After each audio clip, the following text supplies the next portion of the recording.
Welcome everybody to the Summer Bash. It is Volume 4, third match, and we've got Belmont taking on West Rosellas, and we've got Pete Davis. G'day, Gareth. From 2HD. How are you, Pete? Good, mate. I'm nice to be able to invite me in here today, and I'm looking forward to a really good game. Well, it's always a pleasure to have you. We've got Belmont taking on the West Rosellas here today. Yeah, this should be a really good game, Gareth. Both sides, on paper look fairly even. So, it should be a fantastic game. Weather today, a little bit different than yesterday. A few clouds around yesterday, I noticed, watching the coverage yesterday, but it's sunshine here today, so it's looking fantastic. Well, it's been overcast all day. Belmont, they won the toss, and they have elected to bat. Yeah. And we find, I think in this T20, it's tracking about 90%. The batting team usually goes on to win and set a big score. Okay, so the batting team that goes in first, that's an interesting stat as well. So, but it's really hard in T20 to gauge. Sometimes a lot of teams, they like to field first, so they know what sort of target they're chasing. So, but I guess it's just one of those things with T20 cricket. You've just got to toss the coin and you look at the conditions, and obviously the Belmont captain, Jesse Major, thought that get some runs on the board and put some pressure on the Rosellas. So we've got Dalton. He'll be facing the first ball here for the Belmont side. And it looks like we've got Aaron Wivell to open the bowling, Pete.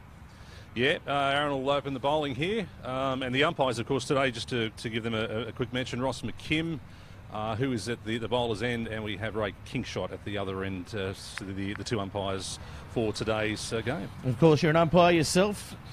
Well, former umpire. I actually retired a couple of years ago, Gareth. Yeah, I gave the umpiring away, but still involved in the association. I really look forward to keeping involved and getting with the boys at meetings and stuff like that. So I haven't totally taken myself right away from it, and I'm also helping out doing a few observations on our umpires as well. So I'm obviously still involved, which is fantastic as well. And of course, this is the Summer Bash Volume 4. We have got Newcastle City Council as the major partner, Instant Access providing all the infrastructure, and we are just about to get this show underway. Of course, I'll be leaving at the innings break to head off to Lizottes to try and be funny over there. Oh, okay. That sounds interesting.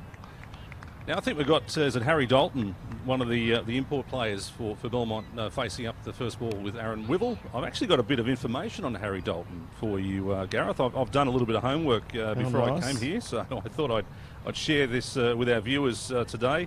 He plays for the Sydney Cricket Club, and this season he has scored 522 runs in all forms of cricket. So he's 25 years old. He's from Sydney, so this should be an interesting innings to see how he goes here. And of course, they play for Sydney, the cricket club down there. Oh, big shout. Sorry to cut you off, Pete. They all went up and hit the pads, and they'll continue on the merry way.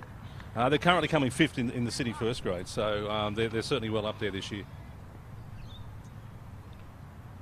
This one speared in. They'll get a run for that, first of the day. And it looks like they've chosen a bit of an unconventional field to start off with both fine leg and third man up. So looking to hit over the field.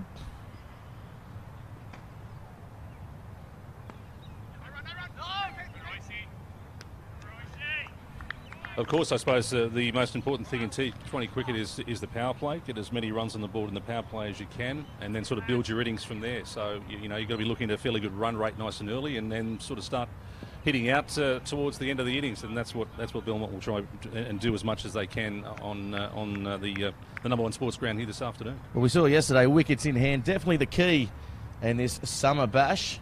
Of course, if you do want to get involved in the coverage, we're live on Facebook. We are also live on Twitter, I believe, today, and indeed the Newcastle Cricket Association websites and Facebook as well. So we're all over the world here, Pete. Absolutely, yes. Beaming all around the world. Sounds good, doesn't it? Well, I'm beaming just to be in here with you. Thanks, mate. I appreciate that. Me too. Likewise. So coming into bowl next, we've got Brad Aldous. Aldous? Yep, Brad Aldous. He's a pretty good bowler for Belmont. He's been playing for the Belmont club for quite a number of seasons now. He's playing for Rosellas today. Oh, sorry. Playing for the Rosellas, I mean. My apologies. Yeah, That's playing all for right. the Rosellas, so he's been playing for the Western Rosellas for quite a number of seasons. And Yeah, he's had a good couple of years in this T20 format as well. He's Yeah. generally there and thereabouts for the leading wicket taker. So, coming off the long run up as well. I like it. yeah, I mean he's a good bowler, this young fella, and here he comes in for his first ball. Oh, he's turned and pivoted. Looks like it's going to roll away the boundary. No, it's going to be cut off, is it? No, it's not. First four of the day.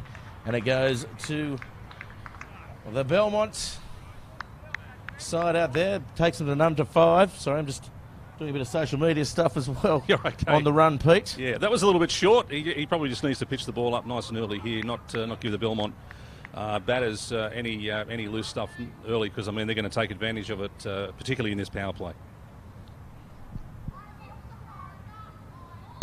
That one bounced off the back foot, cut through between points and the cover region. Will it go all the way? Yes, it will. That's a lovely shot, Pete. Yeah, well, as I said before, Dalton plays for the Sydney Cricket Club, and he's scored 522 runs this season so far. So I mean, this bloke can bat a bit. So anything short like that, I think he's going to pretty much dispatch it. So I think pitch the ball up and see how he goes with that. Beautiful day, Gareth. Sun's out, and certainly a lot different from yesterday, that's for sure. It's got a lot more humid. We've been here covering the junior tournament here today, and it was a little bit chilly earlier on, but this sun out blazing on this beautiful #1 sports ground here, and I'm a little bit sweaty, Pete. Yeah, a bit humid. I know for a fact last weekend the cricket was very warm, 47 degrees on Sunday, and of course there was a couple of competitions happening in the under-21s and also the Dennis Broad Cup. So a lot of cricketers last Sunday was certainly very warm, and it was very still. There wasn't much of a breeze around, and 47 degrees. I mean that's pretty harsh conditions to play cricket in. So coming in now for the 4th ball of the over. Oh, nearly chopped it onto the stumps then. Very good ball, good line, good length, and looks like this pitch, 3rd day of use, has a little bit in it, Pete. Yeah, I think nice and early, it'd probably have a little bit in it. But I mean, the first 2 games so far in the Summer Bash, I guess they've been a little bit one-sided. The first game, Charlestown, were way too good, and yesterday, of course, unfortunately for Stockton, they just really weren't good enough. And hopefully today we'll see much tighter contest.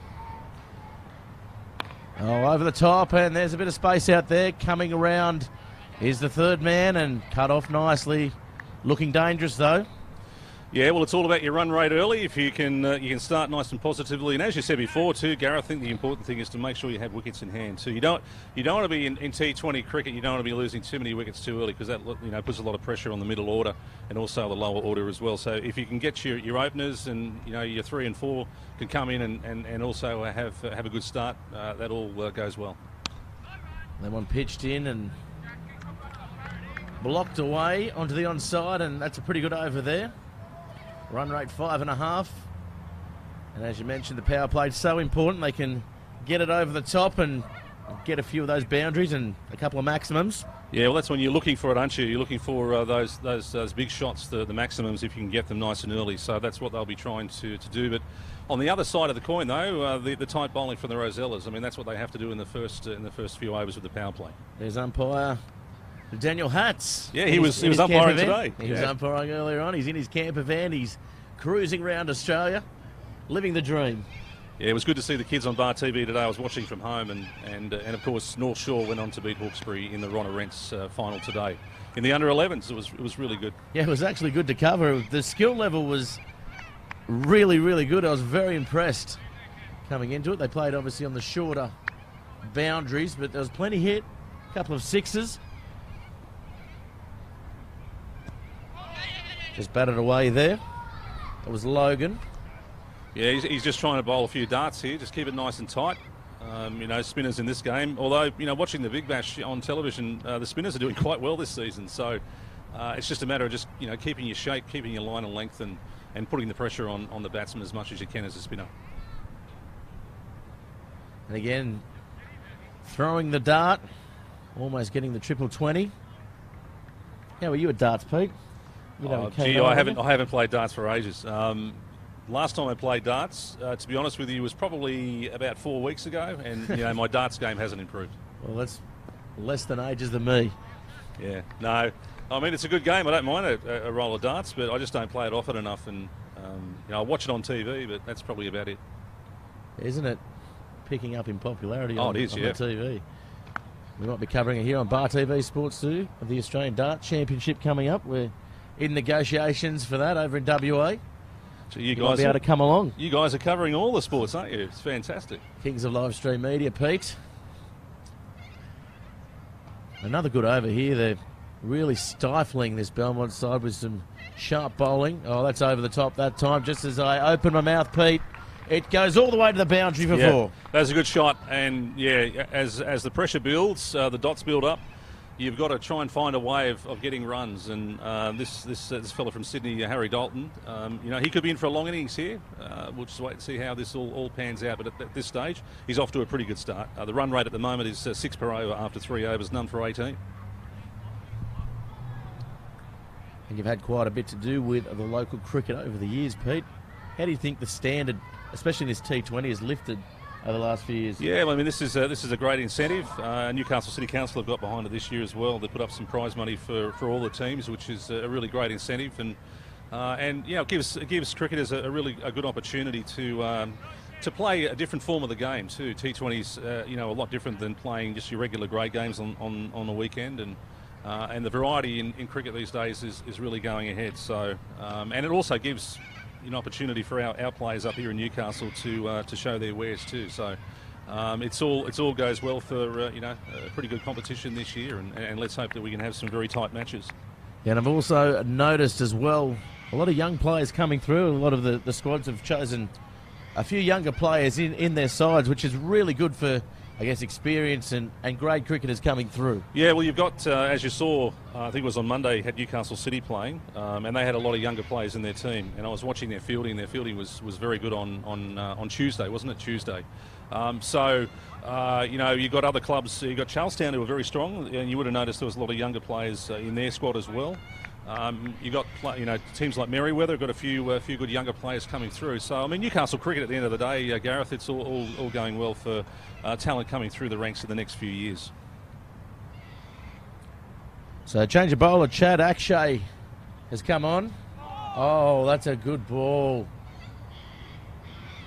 As it's kicked away, good keeping as well.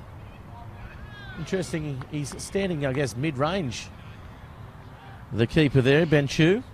Yeah. Could afford to come up to the wicket a little bit further. Yeah, maybe just put a bit of pressure on the batsman might be a good idea.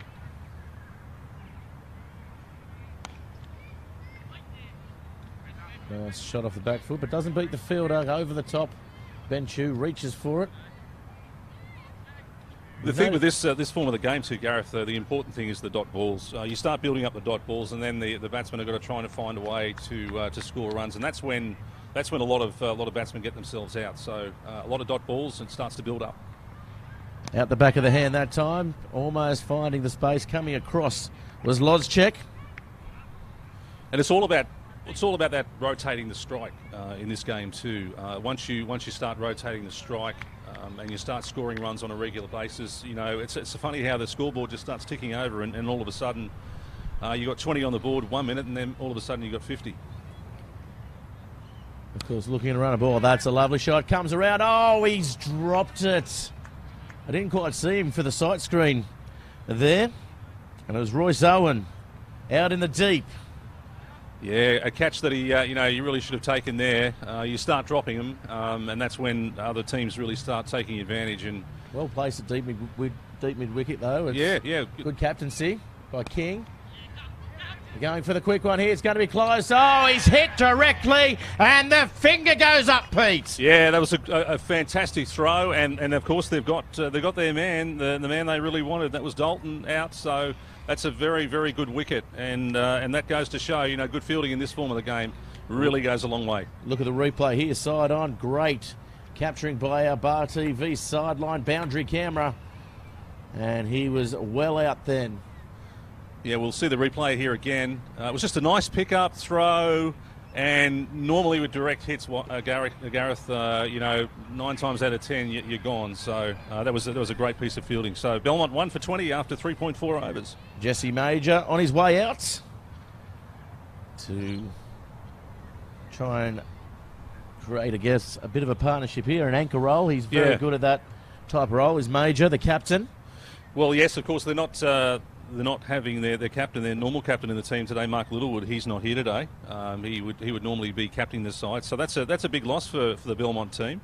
But this guy, Jesse Major, he's been around for quite a number of years now. He's played a lot of junior cricket when he started out, and then he played for Newcastle City. He moved to university, and now he's with Belmont. So I think a good partnership here is what Belmont, the Rosellas, need. He's very experienced, and that's a good ball there. Yeah, the whips, they need the good partnership, yeah. 1 for 20. That was a good over. Good over. Yeah, very good over. It was surprisingly, deceptively good over, wasn't it? It looked like he was going to get hit and smacked around. It went out in the deep. He dropped the catch and got the wicket in the end. Yeah, that's right. So he would have been disappointed with the drop catch, but that piece of fielding was outstanding from the Rosellas there, and 1 wicket down. So they've got to now build on that and try and get another couple of very quick wickets to put to Belmont, sort of the whips under a lot of pressure here. So Lozchek looks like he's going to take the ball. Big, tall, lanky seamer. Knows how to pick up a wicket. Gets very good bounce off this pitch. And with the pitch being out in the sun all day, it's been baking underneath this, I guess, cloud cover. And he's played a bit of cricket overseas too, Peter Lozchek too, and he's a nice bloke actually. I remember when I was umpiring and had a few of the Rosellas games. He was always a pretty nice fella, and he bowls good lines too. Oh, just taking the bat away from that. It's a wide, that one. Logan watching it. So wide. First up, little loosener. Didn't think it was that bad.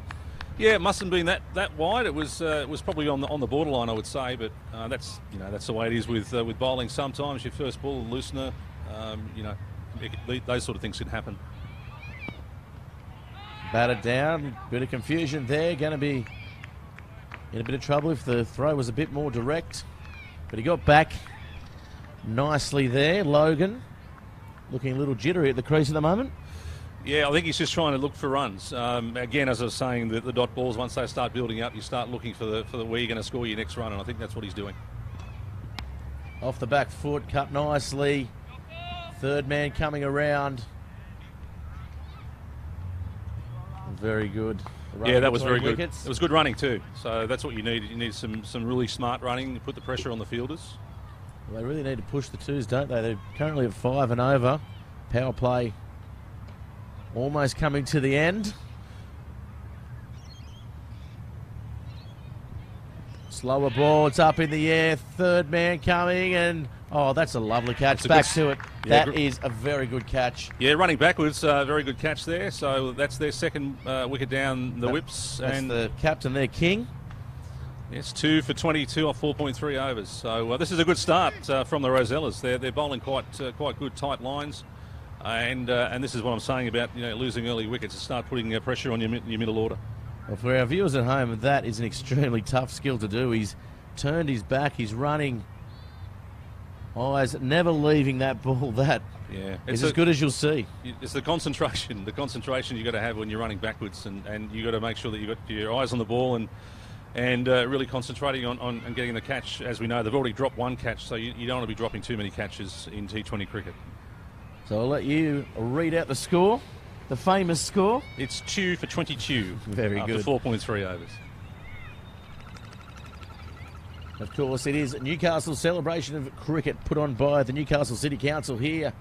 Of course, at number 1 Sports Ground, we've got junior carnivals happening all around the region at the moment. We'll be covering the under-14s next week as well, leading into the Thursday game. Yeah, the Graham Malcolm Shield's on next week, so another fantastic carnival for all the young aspiring cricketers who are coming through the ranks in cricket all over the place. So it's always a good carnival, that one. So Major, they did cross. The new batsman in. Can't quite get a look at that number out there. I think it's McClintock, the player from Sydney, the wicket keeper. Okay, yeah, got some information on him as well. He plays for the Sydney club too. He's originally from Cowra. He's a country boy from Cowra. And I think so far this season, I'll go to my stats here, 276 runs in all forms this year. Not a bad effort. He swipes it out. They're going to go for the run. He set him back. McClintock was keen. It's going to be close, but in the end, sanity prevails. And that's going to be called, is it a no ball?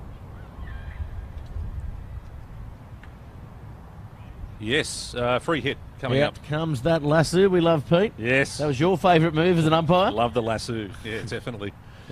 Yeah. The other thing on Bo McClintock too, he used to play for the Belmont and the Whips, and he also was part of the Thunder Academy. So big swing at that. Jesse Major, he scoots through for the single. Now we'll get our first look. One ball remaining in the over. The thing I love about the free hits, it just gives the players an opportunity to open up their arms and have a crack. So, and that's, as a bowler, you've got to make sure that you bowl it at the right length. Otherwise, you could be chasing it forever. So here he comes. Loscheck, last ball. McClintock just knocks the ball out from his feet. It was a very good sort of in-swinging Yorker there. Yeah, it's good ball. Really full, and really had to make him make a decision on what he was going to do with that one. So, and not a bad ball to get your first ball. I mean, that's fantastic. So, after 5 overs, it's the Whips, 24 on the board. They've lost 2 wickets though. So Chad Akshay, he'll resume his position. So, what do you think, Gareth? Score here for the Whips? What do you think they'll be looking at after their 20? 160, I think, is probably a decent score here on this pitch. The outfield's dried up as well, so we will find it running on, especially to that short boundary down there. The longer boundary, maybe not so. Yeah, I mean, if you can post 160, 170, I mean, that's pretty competitive. I mean, yesterday, what was the score yesterday? 216. 215, and they didn't look like getting over 100, to be fair. Yeah, that's right. If you're scoring over 200, you've got a really good chance of winning the game for sure.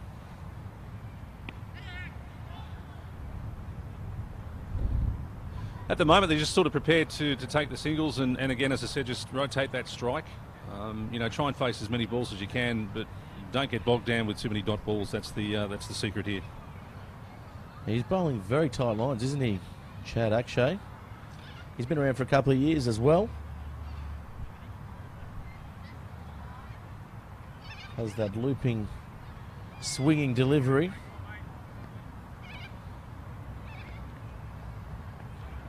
He gets the slower ball to come out the back of the hand, and that's what trapped him for. Oh, almost. They go back for 2. Good running.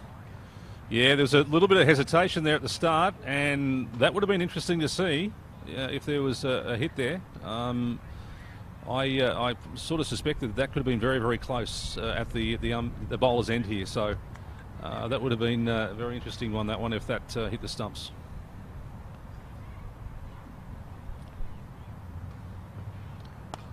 Oh, that's a lovely shot, struck nicely. It may pull up before it reaches the boundary. Just backward of point there. But he hit that nicely, didn't he? Yeah, I mean, the ball's sort of going okay down to the boundary there. It's not lightning fast. It looks as though they ran the mower over it this morning as well, so yeah. So it's quicker than it has been the last few days. Well, that certainly would be if they've decided to put the mower over it. Yeah.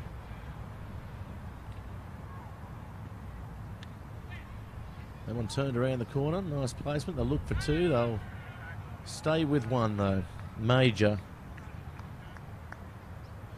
So what do you think about the 2 import rule? You think it's a good idea for cricket up here? I think it's a great idea. Obviously, with players and stuff like Bar TV Sports out there, they'll want to come up to the region, and I think it just strengthens the comp. And I think it's the same in other sports, other codes as well. You see it in rugby, you see it in rugby league, and football as well in the winter. And a stronger comp means more spoils, and that's a very good shot. That's what McClintock was looking for before, but Jesse Major delivered on that. Yeah, just a little bit short length, and he certainly made him pay there with a very nice shot, and that went to the boundary nicely there. So That's a good way to end the 6th over. It's the whips 2 for 31.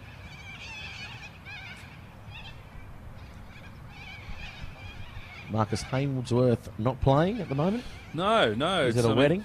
Is he really? Yes. He's at a wedding, is he? Well, he's actually going to join us in the commentary, and maybe next week. Oh, excellent. That should be good. Yeah. And you'll be joining us also?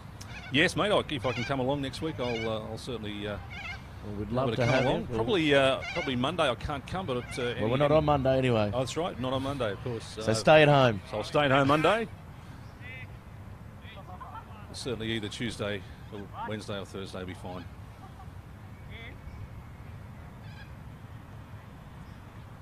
So just changing the field here a little bit.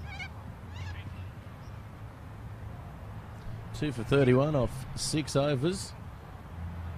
4 outside the ring now. Fine legs up.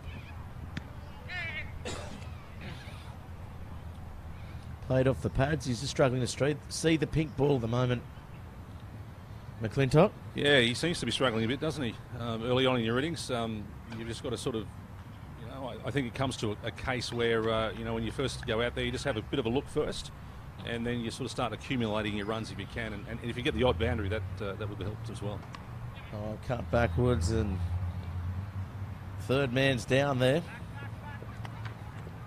As well, he wouldn't know the bowlers so much coming into this competition from Sydney. Yeah, we used to obviously play up here a few seasons ago, but things change, I guess, with players coming through. So he may know some of these bowlers from the past, but he'd be rusty. Slower ball that time, and Loschek quick on it. Oh, he tries to bat it down. Good running there by Jesse Major, the captain, scooting through. Yeah, that was an early call, and that was a very good run. He saw the opportunity there. Loschek had a chance to pick that up and throw it, but he misfielded there. So that was a good run, and those are the sort of cheeky runs you can get in T20 cricket as well.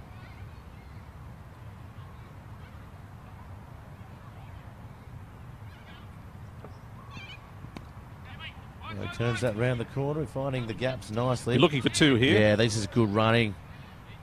Very well done by Major. Doesn't look like he's a whipper between the stumps, but he's actually proving us all wrong at the moment, isn't he? Yeah, he's probably a bit faster than I thought he was, what I can remember of him anyway, but there's always 2 there. It's putting the pressure on the fielder who's out deep on the boundary there. There's always 2 runs there. Stepping up and hitting over.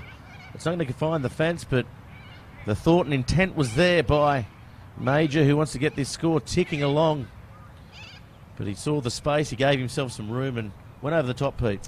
Yeah, they're kind of working on that run rate at the moment of around about 6 and over. And of course, as the innings goes on, they'll try and build that up to 8, 9 and over if they can, or even more than that as they come towards the end of their innings. So they're building nicely. Just got to make sure they don't lose too many wickets. Turning. He won't get 2 there because he really got onto that one quite well. So he'd be looking, if he's going to play that shot, just to sort of not play it too hard down to that fieldsman and try and get that 2. Yeah, soft hands, roll the wrist, and get it on the ground. Yeah, it's all about the timing, and if you hit it too well, obviously you'll only get 1 down there. But if you can just sort of glide the ball around the corner there, and possibly put the pressure on the fieldsman out in the deep there, try and get 2 runs. He's timing it quite well, isn't he? Jesse Major at the moment, he's hitting it hard. He's hit a couple of 4s already. Yeah, well, he's the type of player that you want to try and see if he can go through the whole innings. I mean, you got to have one of these players. And we watched the Big Bash last night. I'm not sure if you saw that last night on TV. You had Darcy Short. I mean, he played an exceptional innings. It was unbelievable, wasn't it? Yeah, and if you can sort of have one of your batters who can come in and do something like that, you're going to build up a very big score. Looks like Aldis getting the ball back in his hand here. Yeah, just changing it up and not sort of keeping the continuity of keeping the same bowler on all the time. And as we know, you can only bowl 4 overs in this form of cricket anyway. So after 7 overs, the whip's 2 for 44.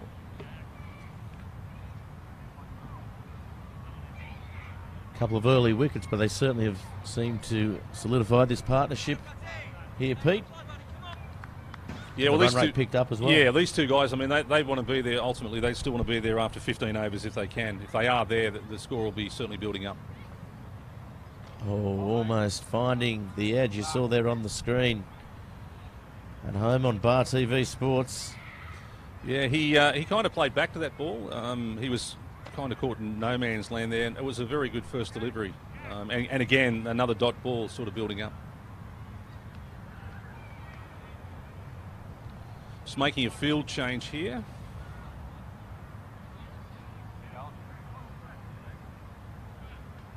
As captain of a T20 team, you really got to be on your mettle. You've got to make sure you know what you're doing and make your field changes. Not an easy job. Yeah, nicely fielded there. Yeah, a couple of dot balls to start the over. So, I guess going through the batsman's mind now is I've got to get off strike. Where's the next run going to come from? So he'll be looking at trying to force the issue in this next ball. Yeah, definitely. And looking at the onside here, and that's where all the space is. So he'll probably try and give himself some room, and he proved me wrong. Yeah, well, I mean, they've got an offside field, haven't they? And you don't want to be bowling, on leg stump, because if you only got a couple of fielders on the leg side, you haven't got much protection. So I'd say the captain has said to him, look, we're going to set the offside field. Just make sure you try and bowl as many there as you can. Otherwise, if you stray on the leg side, you're going to pay for it. And you're still involved somewhat in the cricket locally, in the junior level? No, I'm actually not involved in the junior level anymore. My son, he's playing grade cricket these days. Oh, he is he? Yeah, he's playing second grade for Merriweather. Yeah, he's having a pretty good season, and no, not really involved in junior cricket anymore. Plenty of things happening in the world of Newcastle cricket. It's a celebration of cricket, and Newcastle City Council doing great things, as well as instant access, providing all the infrastructure here, the pictures you're getting at home on Bar TV Sports. Our man up there in the scissor lift. Yeah, I mean, look at the view he's got up there. It's a pretty good view, isn't it? It's number one view in the house. Absolutely.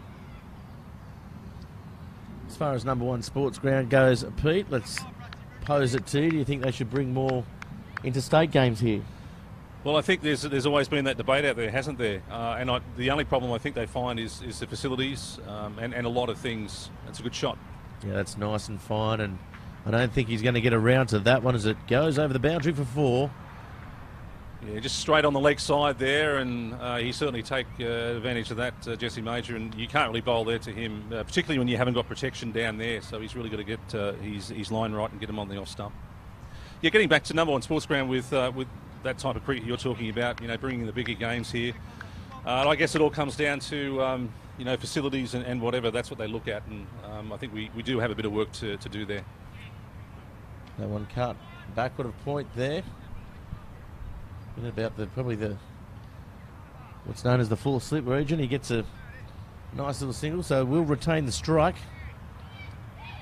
I mean, I guess you speak of the women's Big Bash and all the regional cities getting those matches, Bendigo and the likes. Surely Newcastle deserves a game. Yeah. Or surely Newcastle should bid for a game. Yeah, well, it all comes down to the collaboration between the district cricket, the city council, and it's not just one body that looks after that. So you've got to have it all working together and on the same page for it to happen. So I mean, down the track, hopefully it does. But I still think there certainly is a lot of work to be done in that area, and hopefully one of these days we do get the bigger games back to Newcastle. And will we ever get a Big Bash franchise?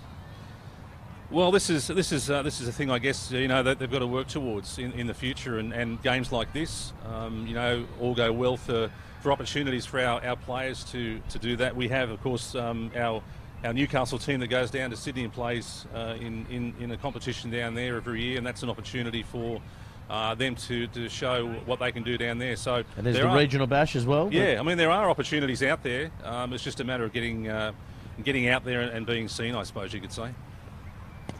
They were nice and full and trying to get his leg out there, King, but couldn't quite get to it. And the thing about Newcastle cricket too, Gareth, is we've had a lot of success when we go down to Sydney. I mean, we did pretty well. in that competition, and we've done pretty well in other competitions as well. So we won the regional bash this year. Yeah, I mean this is what I'm saying is there are opportunities for the Newcastle players to go down and show what they've got in Sydney, and hopefully that we can do more of that. Reaching for that McClintock and can't do anything but find the fielder. Yeah, tight bowling, just keeping the pressure on the batsman, and you know bowling is so important in this form of the game. You've really got to think about what you're going to do. That's a quick single. Yeah, a little edge on that one. Direct hit. Direct hit. Wasn't quite ready. Ran through and could have maybe got an extra run there. Overthrows. Yeah, that's the thing with direct hits, isn't it? I mean, it can cannon off the wickets and sort of go to the boundary. We've seen that before. So I think as a fielder, you've got to make up your mind: is it really worth throwing it? And in certain situations, sometimes there could be overthrows, which you don't want in this form of the game. Well, they're really getting through their overs too. As King comes into bowl, steps up and hits nothing but dirt. Yeah, well, this form of the game, an hour and 15 minutes, Gareth. You haven't got a long time to be setting fields and whatever. So, as I said before, the captain's really got to be on their game with their field changes, and you just got to make sure that you get through your overs very quickly. They want a bit more full, and it's spliced the fielders. It's going to race away to the boundary. No, they save the 4 runs, and they only get the 2. So good work there in the field by the Rosellas. Yeah, good boundary work there. It looked as though it was going to go across the line there, but some good fielding there. And really, when you think about that, probably saves 2 runs. And at the end of the day, 2 runs is 2 runs, and that could make the difference at the end of the game. So 2 for 55 the score. They'll be looking to restrict them to under 70, I guess, in the first 10 overs, which is what we've been seeing for the teams that have won. They've generally scored above 70 at the halfway mark. Yeah, I think a lot of teams would have their targets when they play T20 cricket. You know, after so many overs, this is what we want to be. When it comes to the wickets, I suppose you don't really have a say in that. You're just going on with the flow of the game. Yeah, I think as a rule, most of the teams they'd have some sort of a target where they want to be at certain parts of the game, and you'd have a power play target, and then you'd kind of work in from there. So, and I think the other target towards the end of the innings would be the last 5 overs. What do we want to score in the last 5 overs? What's our target? Where do we want to be? So there's a lot of tactics in this game. A lot of tactics. Yeah, it certainly is something that has grown tactically, hasn't it? And it's more and more important. You see spinners opening the bowling, which was unheard of 10 years ago. It was supposed to be the death of spin.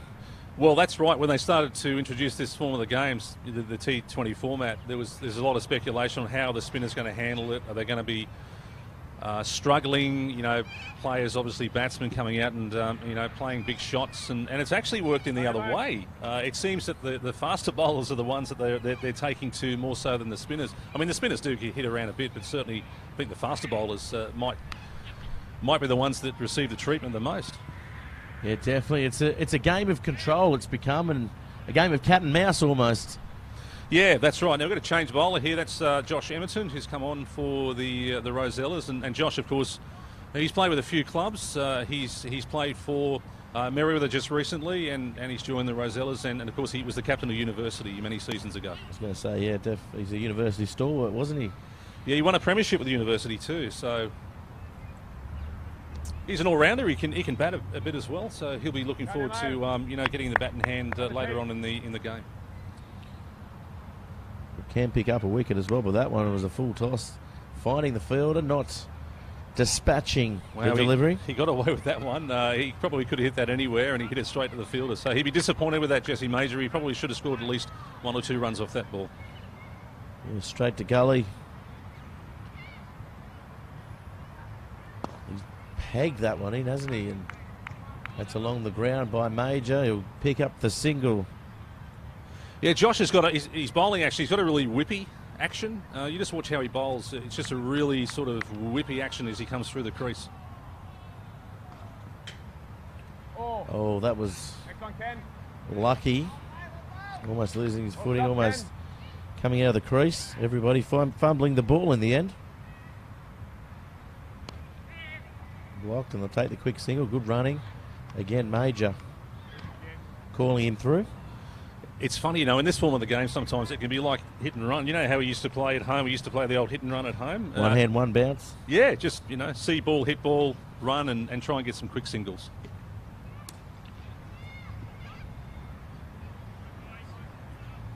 That one bounce to the fielder. Nice throw in, and they'll get the single.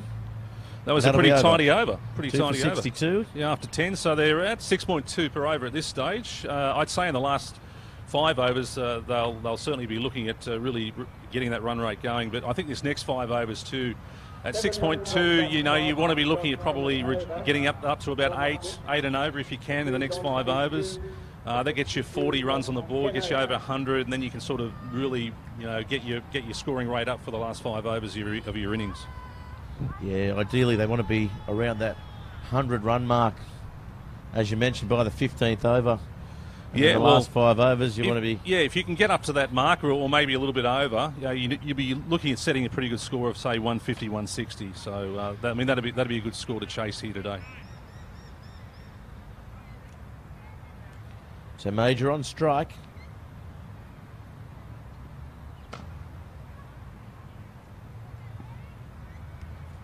There's a big swing at that. He misses, and yeah, it was fairly wide, that one. So he might have. He got away with it, didn't he? He might have got away with that one, but captain's leaning C. Very hard to say from here, Gareth, when you're this far away. But the monitors here in front of us, Pete. Yeah, maybe he's just batting sort of a little bit towards the leg side. Oh, he's had a big swing at that. He's had a crack, and that is going to rattle into the fence. Yeah, good shot. That sort of breaks the shackles a little bit for the Whips too. They needed a boundary. Yeah, they hadn't scored one for, I think, 4 overs there. Yeah, and by my calculations. Yeah, and as a batsman, that sort of plays on your mind too. So he'll be looking at trying to, start the momentum going here in the 11th over and start building the momentum up to 7, 8 and over, and then as I said before, from 15 overs, you start really full toss doesn't get hold of it. They're going to go for 2. Nicely run. Yeah, good running. McClintock that time pushing and his batting partner. I think that's a no ball.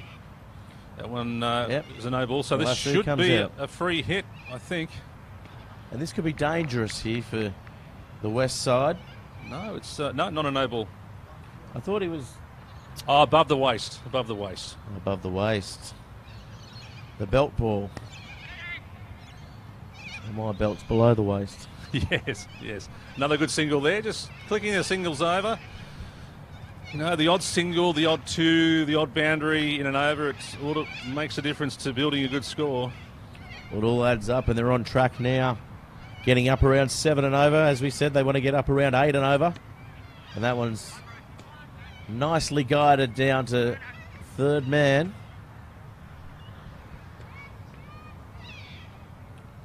It's nice to see a few people in the grandstand here today, Gareth, as well. I mean, there are a few people around the ground just watching, a few cars up in the other areas of the ground here. So it's a good crowd to come and watch some good T20 cricket today.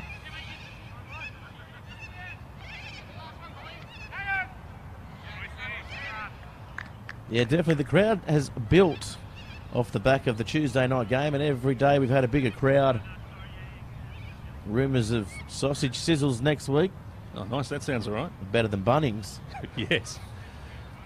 Although Bunnings, did you hear what happened with Bunnings on Sunday? No. I think they, because of the 47-degree heat, they cancelled a few of their Bunnings barbecues. Which really, I mean, that doesn't happen very often, does it? Do you think you can get Uber Eats with Bunnings barbecue?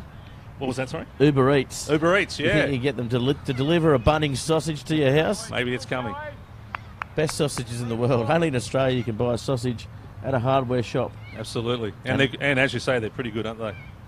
And an election booth, I guess. Why is it, Gareth, that every other barbecue except yours always smells better? I don't know. I'm pretty good on the barbecue, Pete. Come around any time. I live over in Nelson Bay, though. So Emerson bowling again.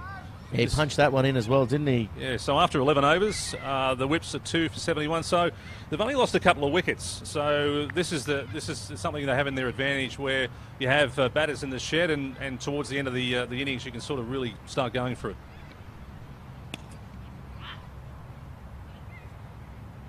And again, McClintock's still not really getting going, is he? No, he's just finding it difficult, isn't he? I think what he needs probably is just to find the boundary once or twice, and then he might start get going. Oh, he's beaten Major there. That's a good delivery. Major was looking to hit it way over deep mid-wicket. Open his stance, and yeah, that's what he was up to. Was landing in a fig tree. And this time he does it. It's going to be close, but it's going to be 6. Nice work. Maximum. And that's a very good shot. He made his intent clear the shot before, and he delivered with the very next ball, Pete.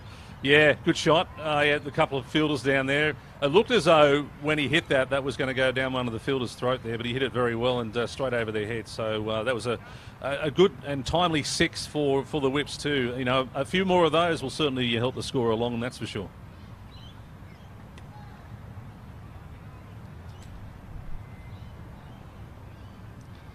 That one pulled around the corner, but not really getting the bat on at that time.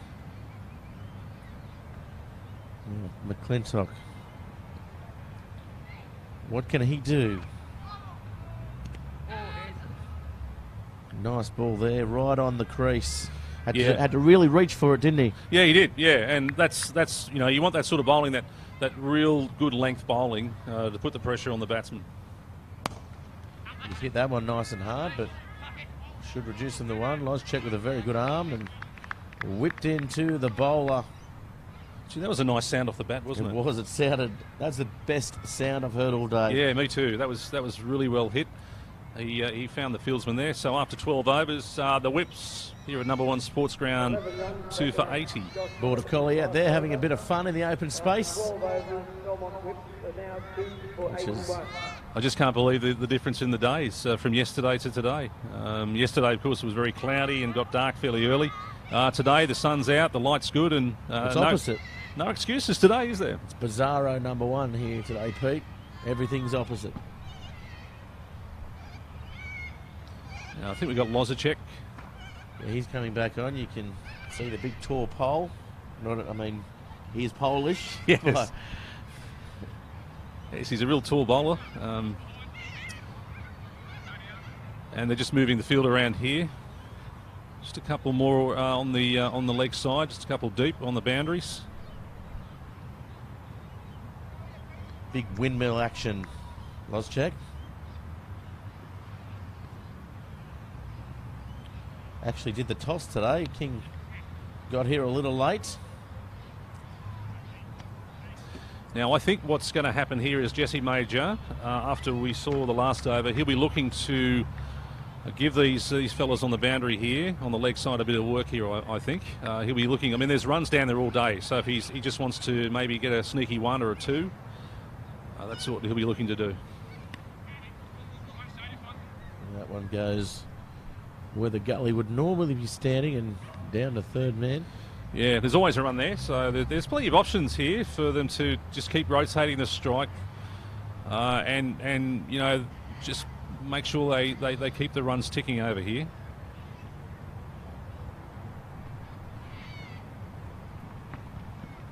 Oh, that one deflecting off McClintock there. He's trying to just get it round the corner off his thigh, and they went through for the run anyway. It's funny in cricket, you know, Gareth, when you're a batter, some days it all goes for you. Some other days you really struggle to get it off the square. And McClintock, well, he's going all right, but Major looked to step down the wicket and in the end just dabbed it nicely. Always a run for a there. Single. So bit the run of banter out there as well. Yeah, the run rate's just dropped down a little bit, just a touch. So they'd still be looking for that if they can get that 8 per over at this stage of the game. I think McClintock at this stage of the game, he can afford to swing the bat a little bit. Oh, that is a very good ball though by Loscheck. You can't swing at those ones. No, there's not much you can do with those. Good lengths. Those balls that are right up in the block hole, as they call it, and it just makes it very hard to get them away. But I think the important thing is, you know, try and get yourself a single if you can. This has been a pretty good over so far. He's very economical, isn't he? And that one down to third man, guided nicely by Major. So yeah, good over. That'll be over. 2 for 87. Run rate 6.7. So they will probably hit that 100 mark, but you were saying 110 is probably where they wanted to be at. Yeah, I would say if you're batting first, you'd be looking at least 100, and even 110 would be a bit of a bonus at that stage of the innings. So yeah, next 2 overs, if they can get it up to the 100, so if they get 13 off the next 2 overs, which that's what they'll be trying to do, it's not a bad start. That's something to build on for the rest of the innings, the 5 remaining overs coming up after the 15th over. So Aaron Wivell will resume up at the junction end. I was listening and watching the broadcast yesterday, Gareth, and I was hearing that you were doing a bit of reminiscing about the Carrington Pirates days, the Carrington Pirates. Yeah, we had a pretty good side there for a while there in CNS. So when was the last time you played for the Carrington Pirates? Oh, I would have to say 10 years. 10 years ago. Yeah, maybe more. 11. I'm going 11. So what did you do? Were you all rounder, or what was your best asset? Professional bat pad. You're a bat pad. Did you have a bowl? Had a bit of a bowl every now and then. Some lofting spinners. We actually won the A-grade competition. Wow, outstanding.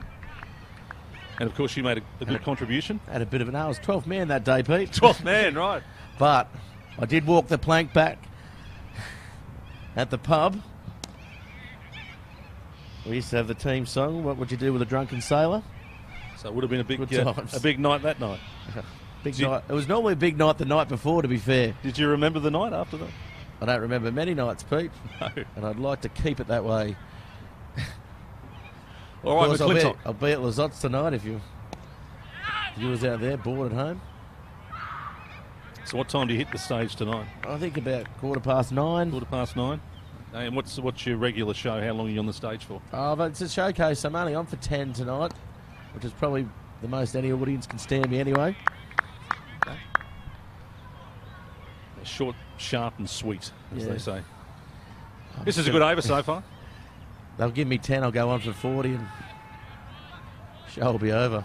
Nicely done in the field. Yeah, good tight bowling here. Again, putting this pressure on. This is what you need at this stage of the game too, is for someone to come on and dot them up, as they say, and keep the dots rolling. McClintock is trying to find where he's going to get that next run. Hey, that's a very good over. Yeah, it was a very good over. And the ground announcer agrees with us too. Yeah, excellent over.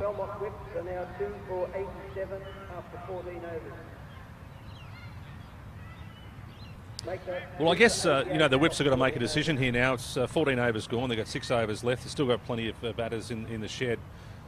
I think for these two, it's probably getting to a stage where they've got to start hitting the button. And if they lose a couple of wickets, I mean, there's still got plenty of batters in there to come in for the final 6 overs. So this next couple of overs are going to be very important for them. So Lozchek comes in. That one a bit fuller than what he's been bowling and beats Major. How's the radio going anyway, Pete? Yeah, been busy, mate. I've been doing a lot of stuff over the Christmas and New Year period, and I think I've just about pitched my 10 at work. It's been a bit like that, but double shifts. Well, not necessarily double shifts. It's just been long 6-hour shifts over the Christmas period. Yeah. Well, that one hit over the top. It was a nice shot, but third man is going to cover it. Yeah, got to look. What's your favourite shift there? You'd be a graveyard man, I reckon. Gee, I've done that. I've covered the graveyard. I actually don't mind the early shift. I like the breakfast shift.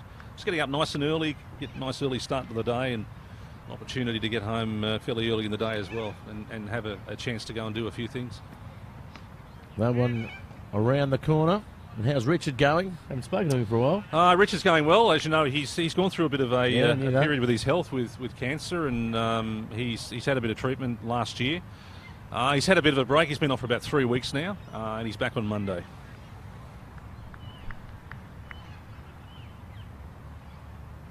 And here they come.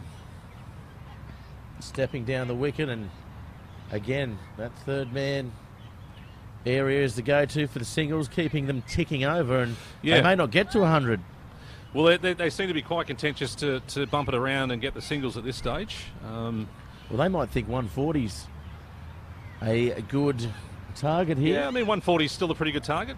I think 140 in any form like T20 cricket is still a pretty good and competitive target, yeah. We didn't get the chance to interview them pre-match here today because of the junior presentations going on, but I would have liked to have known what they thought. The deck, it certainly has browned up, so to speak, and it was a little bit green over the last couple of days. Yeah, I'm not surprised that they decided to bat first, though, winning the toss. I think that's what you've got to do here today.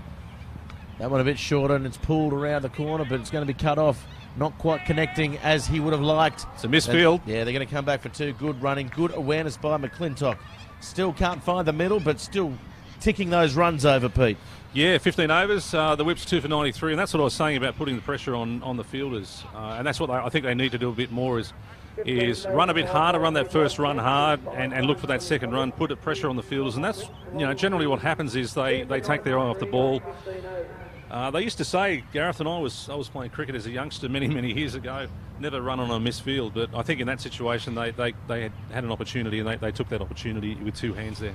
I used to have a teacher at school who used to say, run on everything, rrun a ball. Is that what he said? Yeah, he'd make you give away your wicket if you weren't hitting that 6 and 0. He was ahead of his time. Yeah, I think in Mr. theory, Earp, his name was. That sounded good in theory, but in practice, I'm not sure how that would work. Run a ball, he used to instill it. He used to do the same. Oh, they're going to go up for that. The same guy used to make you say your times tables as fast as you could say your name, and I tell you what, I struggled with that more than I did a run a ball. Yeah. Do the kids do timetables these days at school? Yeah, they do. I mean, I don't think I learnt times tables till year 3, but I've got a son who's in kindergarten and he's in year 1 now, and he knows his 12 times tables. Does he I really? still don't know mine. No. And I'd consider myself quite smart, Pete. It's been ages since I've done my timetables. You don't need them these days with iPhones and calculators. No, and of course not, no. abacus in your case, Pete. We can become a bit lazy, can't we? Yeah. Do you play those Sudoku things? Have you ever tried that? I'm telling you, I don't do numbers, I do words. I don't get it. They all meld into one. And Yeah. it's like I'm in the Matrix. I know the fireys over there at Newcastle Fire Station who are listening in right now, they're right into the Sudoku. Pretty much getting paid to play Sudoku. Yeah, I've never had a go myself, actually. I've never really tried it.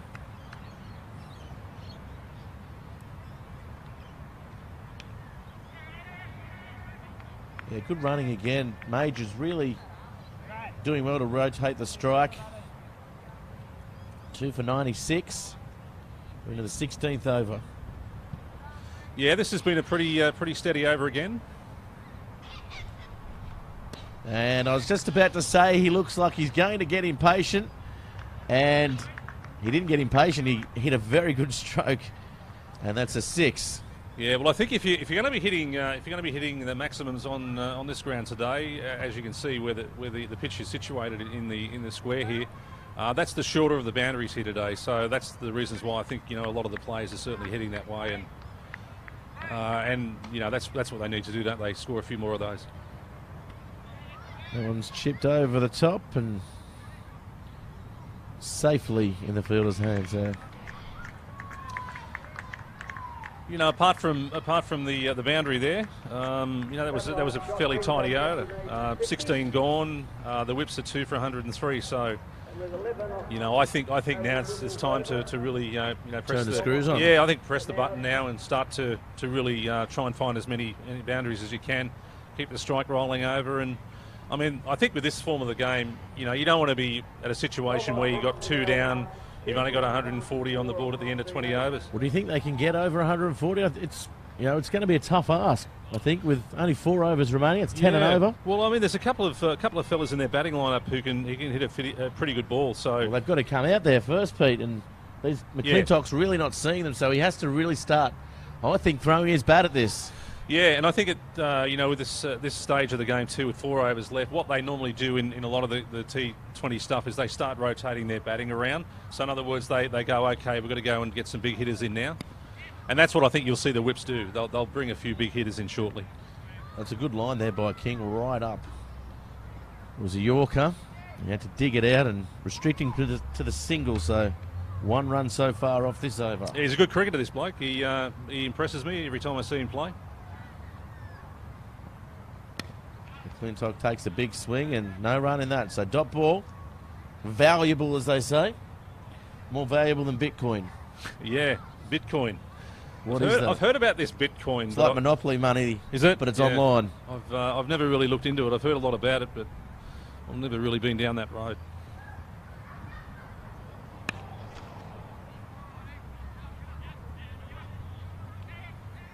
He's going for the second here. Nicely run. And that was a good second. Really pushed him there, didn't he? Yeah, that's it. And I'll continue to keep saying it. They've really got to do that. They've got to keep looking for the 2s. 1s are okay, but if you can put a pressure on the fielders as much as you can, looking for the 2s would be the way to go. And if you can get that odd boundary, maybe 1 or 2 boundaries in the over, they should make that 140. The desired results.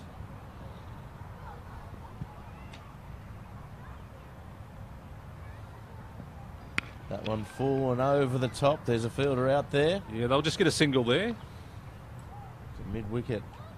I always found Gareth, when I was umpiring T20 cricket, was always the hardest form to umpire, because it's a game where, as an umpire, everything is happening all the time, and not just the captain has to be really on their game, but certainly the umpires in T20 cricket have got to be on their game as well. That one back over the top. He didn't get anything on that. They're major. There could be 2. The fielders had to come from very deep. But no, they'll decide to get the 1. So not the best over here either, Pete. No, it's probably not the ideal over for the Whips. They'll be looking at trying to get something out of this last ball if they can. But again, the bowling's been pretty good too. Steps down, and that is a better shot by McClintock. Fielder coming around. Nice throw to the keeper. Wow. Yeah, good arm from the boundary. Foresight. Absolutely, that was a good throw. He identified the slower of the 2 runners there and really went for it. It was any lower, it could have been a run out. Okay, after 17 overs, the Whips 2 for 1-1-1. Ooh, the unlucky score. Yeah. It can be unlucky, 1-1-1. And of course, this match brought to you by Newcastle City Council. They are bringing our viewers and indeed Newcastle City the celebration of cricket over the next couple of weeks. It's great for the region, great for the city, bringing in loads for the economy. We spoke earlier to parents and stuff for this under-11s competition, and they're staying in town, they're spending their money, which is a great thing. Yeah, the cricket carnivals, particularly for the juniors, it's really is beneficial for all the places that the cricket carnivals happen, and certainly Newcastle this week with the Ronald Rents under-11s playing here. As you say, people from all areas come into Newcastle and they stay in the motels. They go out to the restaurants. So financially, it's a really good thing for the city itself. Steaming in. Oh, lovely ball, Yorker, and he has got him. So Major, he falls to a very good delivery there. Bowled. He was looking to just pluck it from his toes, I guess, and just didn't quite get it. Yeah, looking to force the issue, which they have to do, and when you receive a delivery like that, which is right up in the block hole, that was a good Yorker. It swung in, didn't it? Yeah, there's not really much you can do with those sort of balls. All you can do is try and bunt them away. And he was trying to do the right thing, trying to score off it, and unfortunately he missed it, and he got bowled there. So, but as I say, there are certain situations in a game where maybe a wicket's not a bad thing. So is this Dalton coming out now, the Sydney import?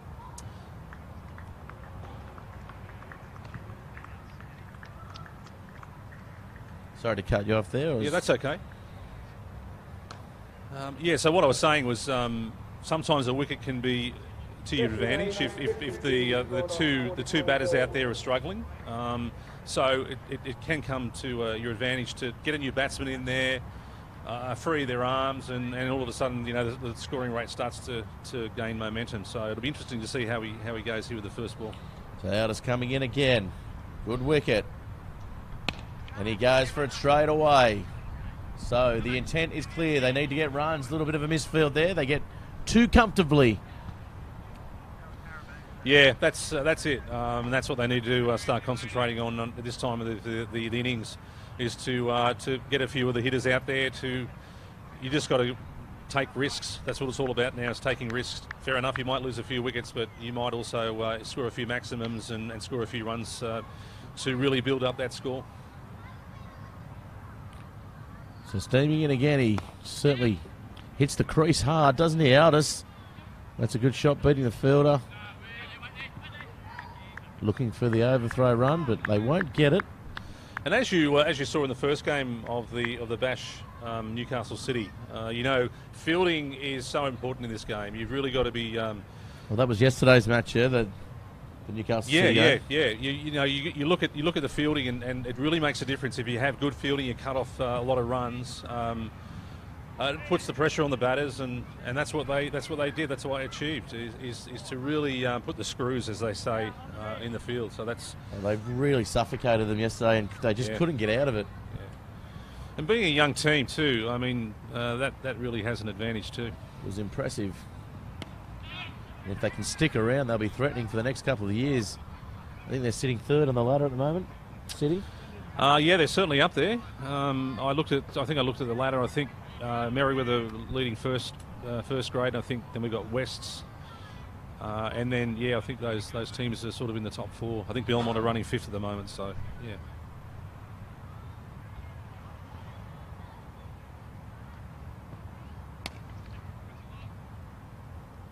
It's a nice shot. Just gets the single there.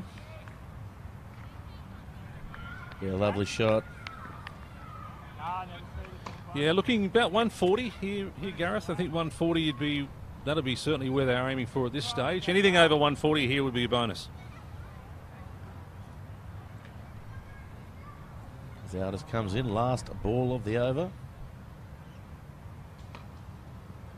That one's a little bit slow, and it's watched through. So 115, 2 overs left. I don't know if they'll get to 140, Pete. Yeah, they may struggle to get there. That was a wide, of course, so he's going to have to re-bowl that one. Yeah, but I suppose it's like anything in cricket, isn't it? Regardless of what score you put up, you've got to defend it, and that's what the Whips are going to have to do when the Rosellas bat a bit later on. They're just going to have to bowl tight and put the pressure on nice and early. So coming in, big strides. It's a little bit higher, and everybody misses that one as it goes towards the boundary, but it's going to be cut off, and they'll come back for 2 byes there, Pete. I think he might have got something on that. You think he got something? Yeah, I think he got something on that one. I thought he missed it completely. So at the end of the 18th over, the Whips 3 for 118 here at the Newcastle's number 1 sports ground, and this, of course, is the summer bash with thanks to Newcastle City Council. Yep, volume 4, so it's as good as the best ever beer songs, Pete. Gee, don't the years get away, Gareth? I think they're up to number 27, the best ever beer songs. Yes. I didn't know there was that many beer songs. Obviously, there's that much beer. Well, it's surprising, when you look at all the beer songs that are around, you kind of think to yourself, no, there couldn't be that many. But if they're up to that many songs, obviously we're missing out on a few songs we're not thinking about. What's your favourite song when you're kicking back and having a stubby?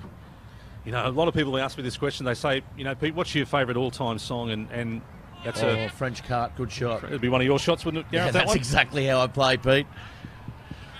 We'll just see how many runs they get there. 3. So that was good running. Very good running. I've asked this question on many occasions, and my favourite all-time song is the Eagles' Hotel California. Yeah, nice. Song about rehab. Yes. Yeah, I like that song. What about you? I don't know at the moment. I do. It depends what mood. I mean, I like so many genres, Pete. Yeah. Well, I'm the same. I mean, I grew up in the. You probably did the same. I'd have to say, "Buy Me a Boat." Buy Your Boat. Good country songs. Yeah. Grew up in the 80s, mainly with 80s music. And there were so many great songs around the 80s. I'm a bit like you. I like all genres: country, pop, rock, hip hop, thrash metal. I'm on everything. A bit of AC/DC. I particularly like the new Prophets of Rage. You like that? The super group.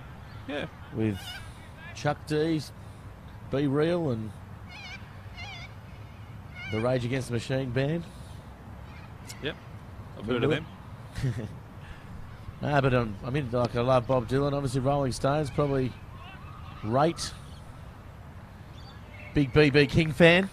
And that's good running again. 3 for 126. Yes, so we're into nearly the final overs here. McClintock is still there, so now it's really up to him to, get the run rate going. So 126. They're getting up to that 140. Oh, he's gone for it this time, but again, finding the field and not finding the gaps. A bit of confusion and sent back is Dalton. Of course, Sydney grade partners.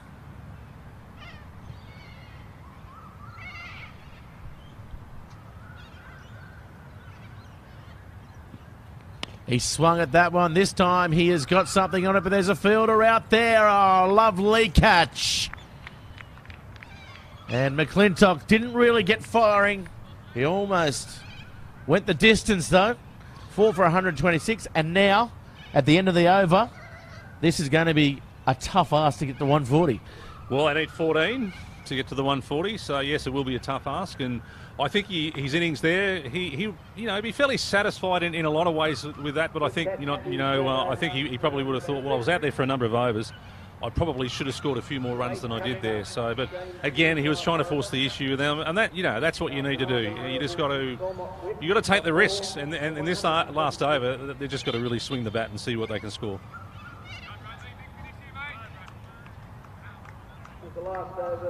I think this is going to be a really good game, Gareth. I really think this is going to be a really close game. This, when the Rosellas finally get into bat, this could go either way here.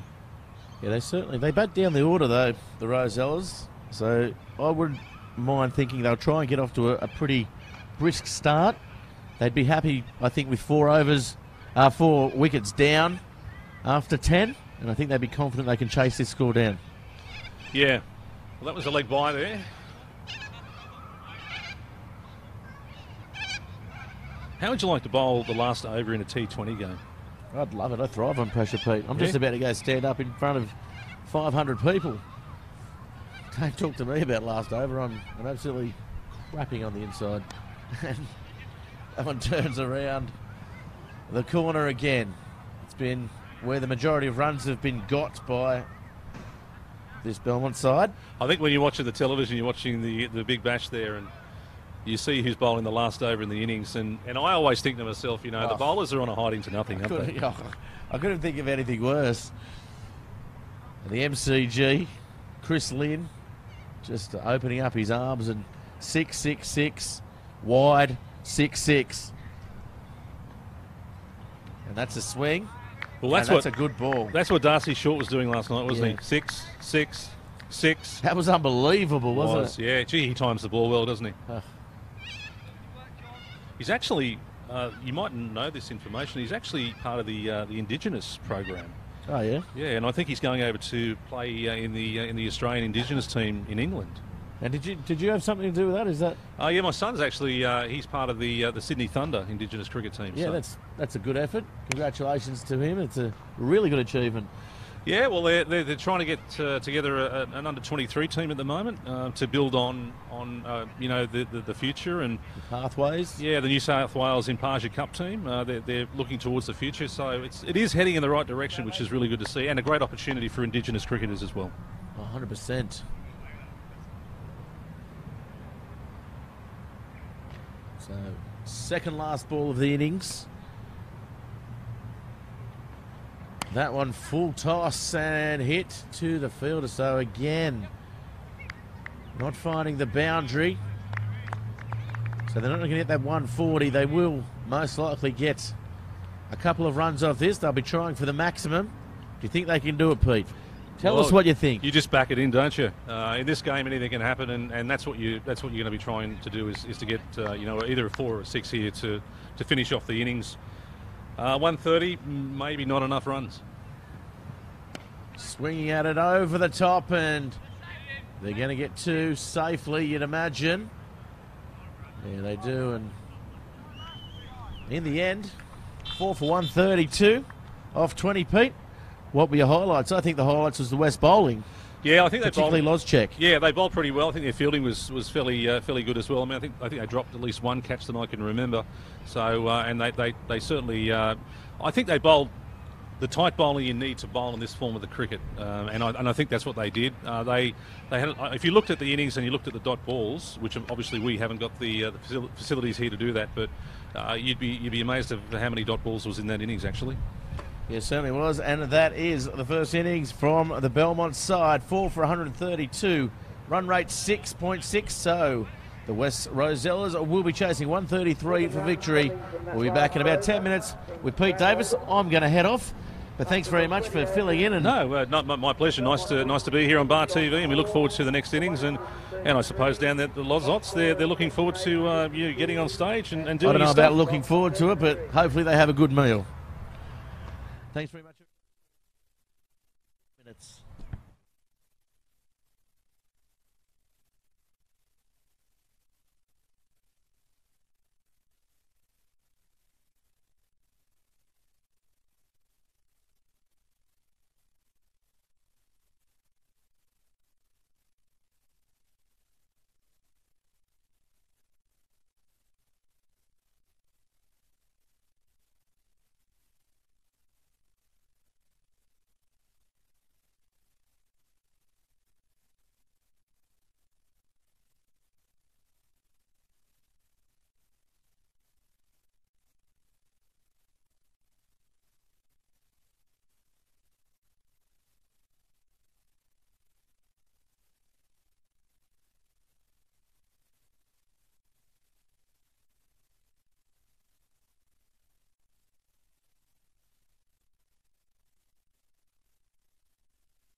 Okay, welcome back to the number one sports ground. It's the Summer Bash for Newcastle City Council, and if you have just tuned in for the first time here this afternoon, the Whips from Belmont have already batted.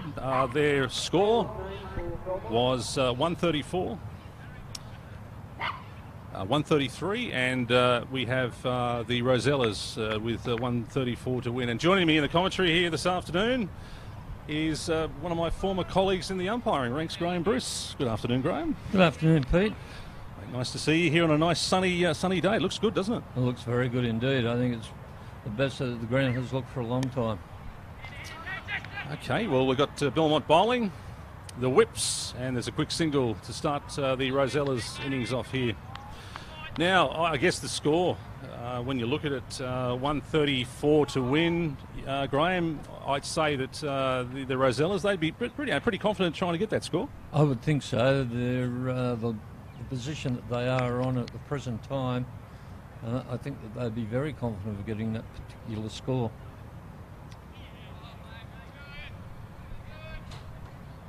And I think the start of the innings, certainly for the Rosellas, as I was talking to Gareth in the Whips innings, is that they've really got to consolidate and try and get as many quick runs as they can in the power play. Yes, in the first 6 overs, when there's only two players allowed out of the circle, you've got to make sure that you get as many as you possibly can. Now on strike at the moment is Ben Chu. They've seemed to have started fairly positively here, the Rosellas, and I mean, and that's what you have to do in the early overs here is try and rotate the strike and get on a pretty quick roll straight away. Otherwise, you get bogged down and then you start looking for runs, and that's when you can start losing wickets. Exactly right. Now, of course, we have Aaron Wivell at the other end, a very experienced campaigner, been around Newcastle cricket for a fair while. Just get the single there. Now you're also playing the role as ground manager here today, Graham, so what does that entail? Just to make sure that everything runs according to plan, that the players have got somewhere to sit when they're waiting to come into bat. Lights are turned on in case the light deteriorates at all, and everything's open, and yeah, just that everything runs normally and calmly. Yeah, I mean, it's a big role to have, to make sure it all runs very smoothly, and so far it's been a huge success over the last couple of days. The first 2 games, I guess you could say, were a little bit one-sided, but I get the impression that this is going to be a tight contest here. They start getting a few early wickets, the Whips here, and things could be very interesting. Yeah, it could change around very, very quickly.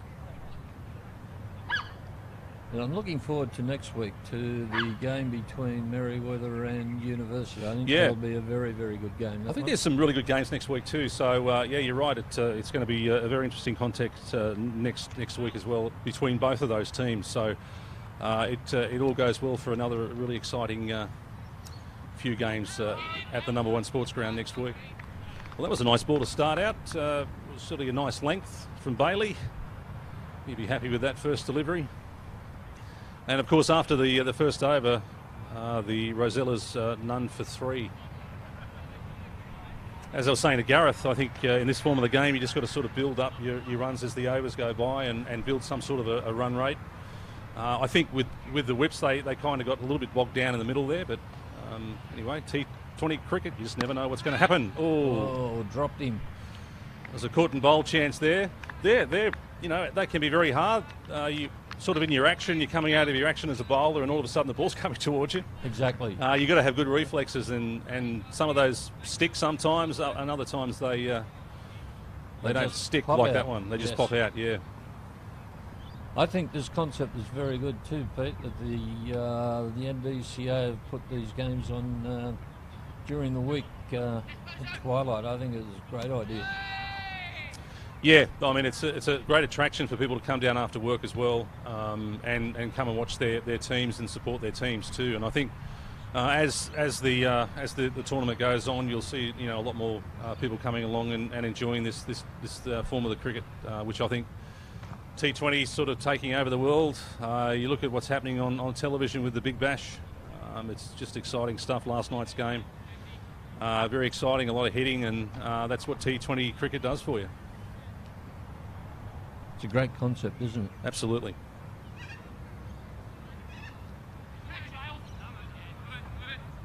Well, this has been a very tight over from Bailey.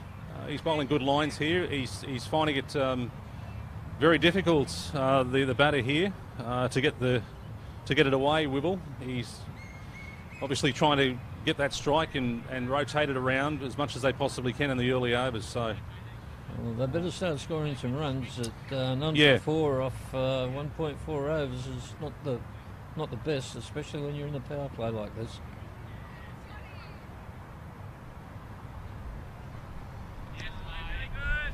I think each team have their targets too, Graham, when it comes to how many runs they want to score off a certain amount of overs. So you get to the power play, how many runs do you want to be?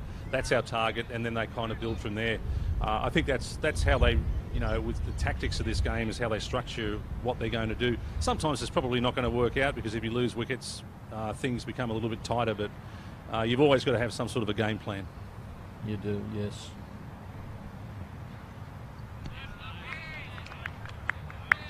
That's a pretty good over.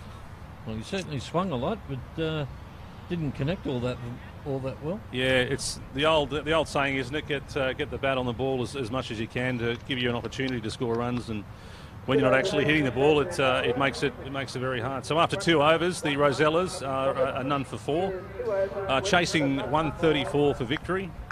The run rate required is 7.2, and they're currently just got their run rate at 2. So they certainly have to get that run rate up if they're going to have any chance here today. It's a nice shot, and that will go all the way. All the way for 4.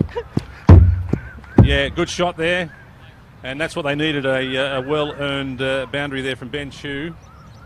They probably need another 2 or 3 of those. Yeah, I think so. I think in this next at least 2 overs, they'll be looking for more boundaries just to get that run rate up a little bit more. So, and that's in the power play. You've got to take those opportunities when they come along.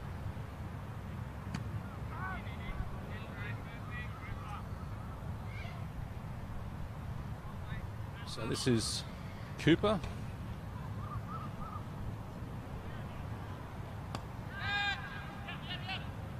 Good run. Another quick single just to keep the scoring ticking over. Well, one's better than none, off anything. Well, I think so, yeah. Just the dot balls start building up, and that's when you find yourself in a bit of strife. And he's bowled him. Bowled him. That's a good wicket to get for the Whips, so a good start for them. Not so much a good start for the Rosellas there. Just trying to force the issue. Is that Wibble out? Yeah, it's amazing what a bit of pressure can do. As I keep saying, you just start looking for where you're going to score those runs. And then the rash shots start to come out as well. So after 2.3 overs, it's and we just see the replay here. Well, he actually got stumped. Stumped. Yeah, so he actually got stumped there. That ball just spin a little bit. And yeah, he got stumped. So just seeing the replay there, and that was a pretty easy one for Ross McKim, the umpire. We like those sort of decisions, don't we, as umpires, Graham? Oh, you're definitely right, Pete. Makes it easier for umpires when you have decisions like that. Not only that, the players then can't complain about them either. Well, that's right. And I mean, obviously, you'll have a few umpiring gigs during this tournament. Yes, actually, Saturday and Sunday and Wednesday next week. Right, so you're going to be nice and busy. I am. I have got the Merriweather and Uni game next week, so I am looking forward to that one. It's a nice shot. Just take the single.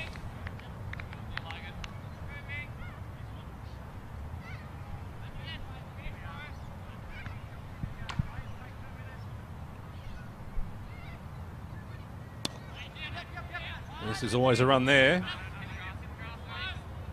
Bit of a misfield. They thought about the second. Never run off a misfield. Yes. How many times have we heard that before? So the end of the over, and that is now 3 overs gone, and the Rosellas are 1 for 10. A target of 134, so they are going to have to get a move on in the early overs here in the power play. Well, there's only 3 overs left in the power play, so they're really going to have to take the long handle there, I think. And Bailey coming back on to bowl. He's been very difficult to get away.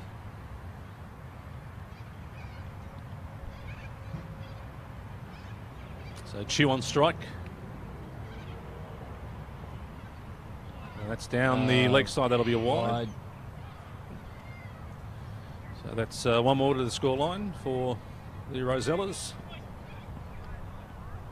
So having a look at both lineups here, Graham. Some younger players in certainly in the teams, a bit of experience as well. So there's a nice sort of balance there for both of the teams. It's a nice shot. Over the top. Just over the fieldsman there. They'll only get one for that. Just trying to force the issue there. Who we got up now, Pete? Yeah, we've got number 15. It's Aldous. So Brad Aldous with a big job to do here for the Rosellas to get this run rate up.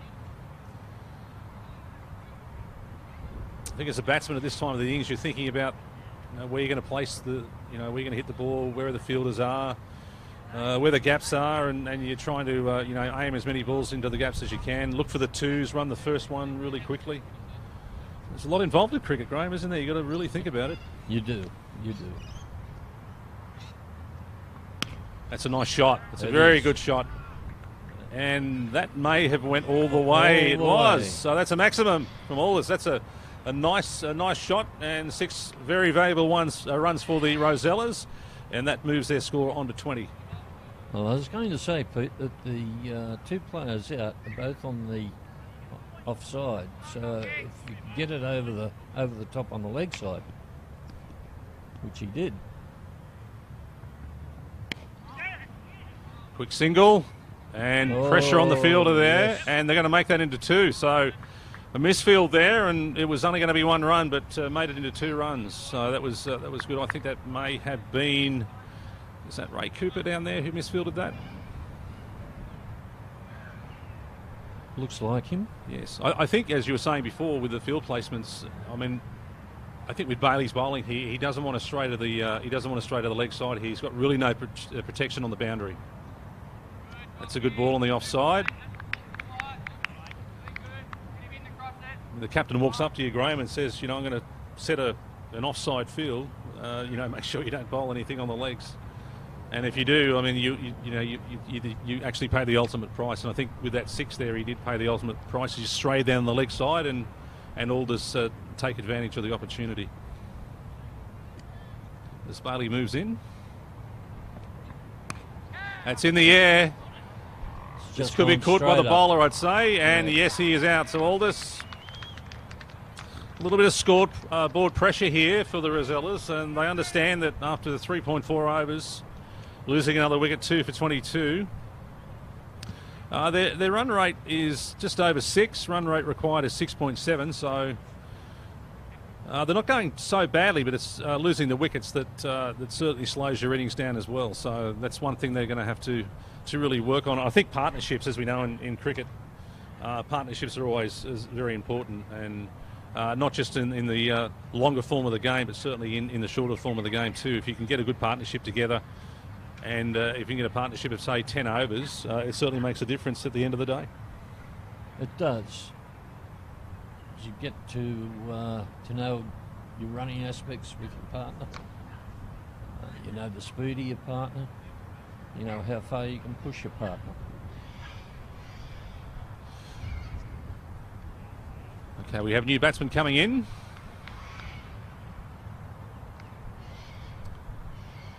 It looks like McBride, is it? Who's just come to the wicket. So this has been a pretty good over from Bailey. You get a wicket in T20 in any over. It's not a bad effort. That's down the leg side, so that's another wide. Keeping umpire Ross McKim nice and busy down the other end there. The bowler's end, Graham. It is. I was saying at the other innings, the Whips innings, Graham, as an umpire, a former umpire, and of course you're a current Newcastle umpire, district umpire. Do you find that the T20 game harder than, say, just a normal grade game, or just a normal 50-50 game? It's a good ball. Very good ball. Yes, I do. Your concentration level is 100% all the game. A 50-over game, you can relax to a certain degree when you're at square leg, but in this, you don't. You've got to be on the ball all the time because the game is just so fast. Yeah, that's right. And of course, the other thing that a lot of our viewers wouldn't understand as an umpire, you have the players talking to you as well. How many overs is that? How many overs till the end of the power play? There's lots of conversations going on. So it can be quite difficult sometimes. End of the fourth over, 2 for 23. Cooper back on. There's a fully. Yeah, he probably could have really hit that anywhere, and he's hit it straight back to the bowler. It's a nice ball. There's a nice single there.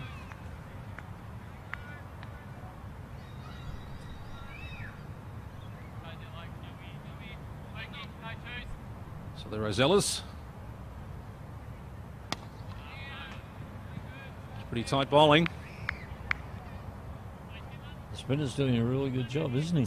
Yeah, and it's been surprising in T20. A lot of the spinners these days are having great success. That one flayed away on the leg side. That will not go to the boundary. Look at the boundary and cut off there, and they get two pretty comfortably. Beautiful day, sun shining, and ideal day for this wonderful form of the game, T20 cricket. It's in the air, all short. They get another single.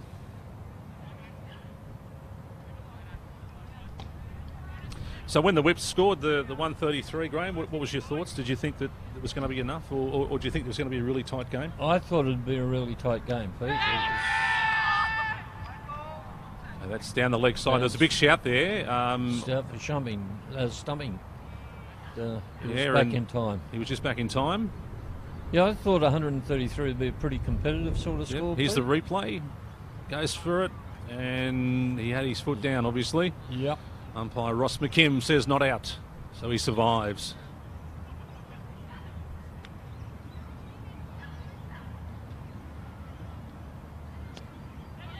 Going for a sneaky single, but decided not to. That was, I think, the way to go there. That could have been very interesting. It would have been possibly a run out there. So that's the end of the fifth over, and the Rosellas at the moment here at Number 1 Sports Ground.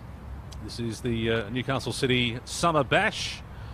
They're currently 2 for 27. Looking at the run rate, 5.4 per over. The required rate is 7.1. So Graham, they're not quite there yet, are they? Not quite.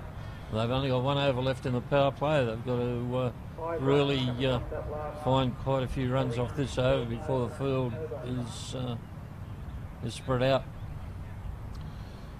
Okay, so we have a new bowler.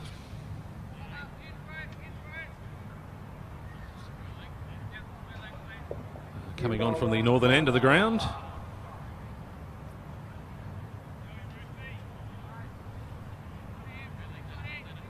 Just a couple of minor field adjustments here. As Graham said, this is the last over of the power play. Yeah, good ball. Start out things there. So we've got number 25. Can't see 25 on the list there, is it? Yes, Clark. So 25 Clark.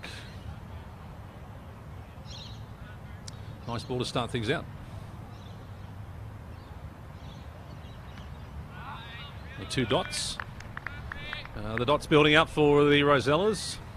Can't afford dots in this form of cricket. No, and I think a lot of clubs and certainly a lot of teams at the end of their T20 games, they go and back and have a look at the dots that they've had in their innings, and that is one thing you certainly have to work on if you've built up too many dots.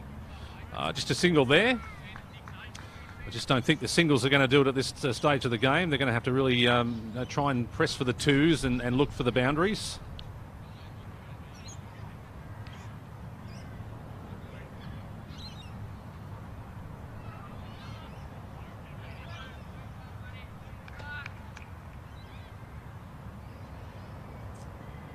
McBride, yet another quick single.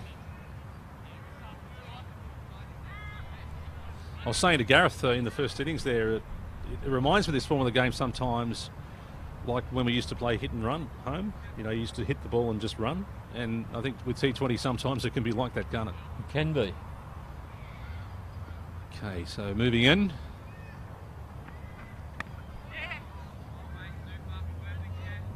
There's another single to add to the total.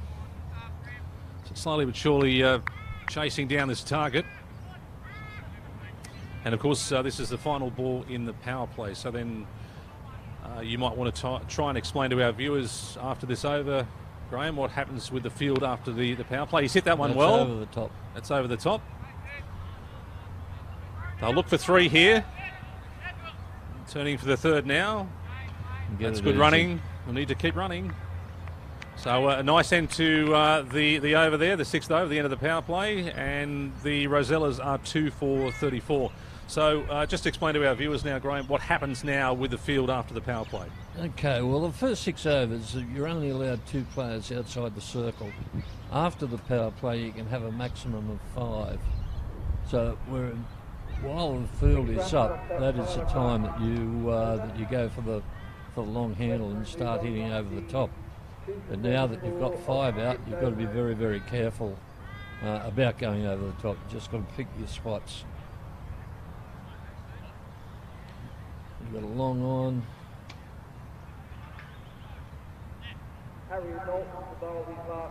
We're fairly...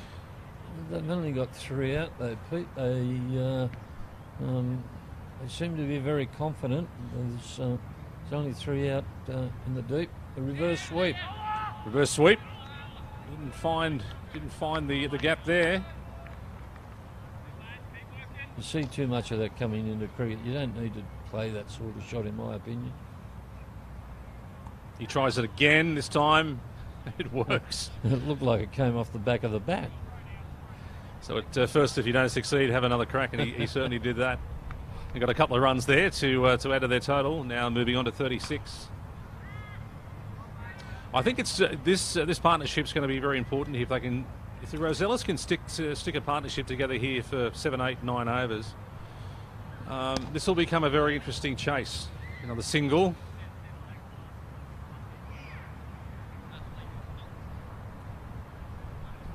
Again, just trying to make sure they rotate the strike as much as possible and try and get away from the dot balls. It's on the leg side and put away. Only just the one there. Well, I think they took that a bit easy. I think it could have been 2 in that. Yeah. We're talking about pressure on fieldsmen, and this is what you need to do too. Is you've got to make sure you run that first one hard, and sometimes it can make the fielder misfield, and there's another single there. At least you're starting to get a run off every ball. Yeah. Right? And that's the sort of thing you'd have to be concentrating on. If you're not getting the boundaries, just try and make sure you get a run a ball if you can. That's another one. Just sort of pushing it around at the moment just to try and keep the singles ticking over. So 7 overs gone, and the Rosellas here at the #1 sports ground in the Summer Bash, well, thanks to the Newcastle City Council, 2 for 39. They need 95 runs to win, and they've got 13 overs to go. Run rate at this stage is around 5.6, and the required rate is 7.3. So in these next few overs, they want to be trying to build up to that required rate if they can, and then try and get their innings on a roll from there. Well, that was the spinner's last over as well, so it depends on who comes on to bowl the next over from this end. This is like their... It's Clark bowling again, I think. Yeah, Clark is going to have another crack.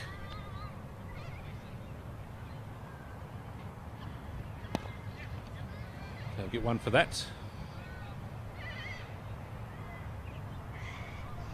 Well, I suppose the way, if you look at it, is you take 4 singles off 4 balls and then 2 runs off the other 2 balls. There's 8 in an over.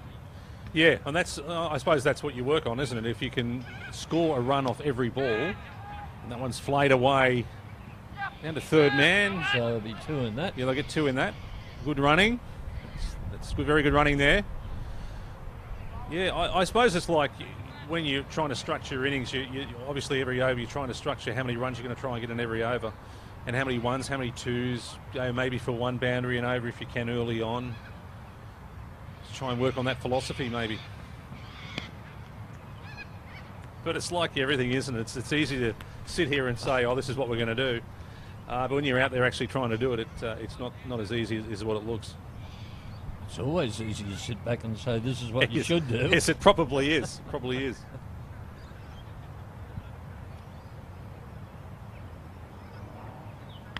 He gets that one away, down towards the boundary.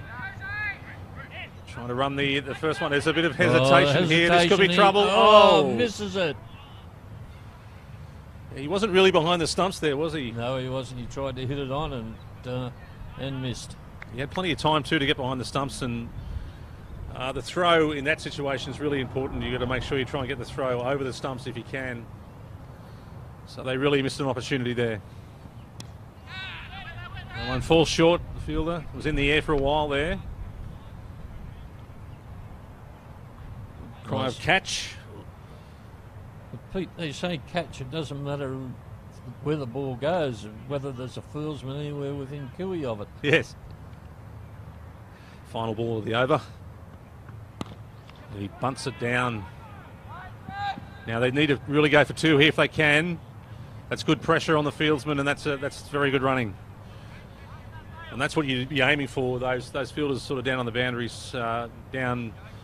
You've got to get the ball in a lot quicker. Yeah, sort of down in those areas. You've got to make sure that you run that first run as hard as you can. So after the eighth over, it's the Rosellas, currently 46, 2 wickets down. 5.8 and a run rate required of 7.3. So again, it's not quite there yet. They probably need a good over of say 12, 13, which will get that run rate up to that required run rate. And if they can come up with something like that, that'll certainly help their reach the target at the end of the innings. Again, the 134 target, it's looking achievable at this stage, but you've just got to try and get those 2 nice overs where you can build up and move into the last 5 overs where you have a chance of winning the game. New bowler is Gray. Yeah, this is young Toby Gray. Oh no, it's 54. Yep.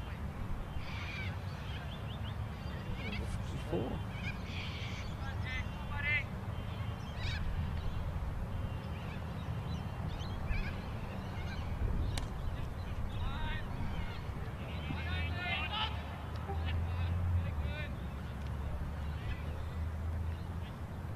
This is Belmont's English import.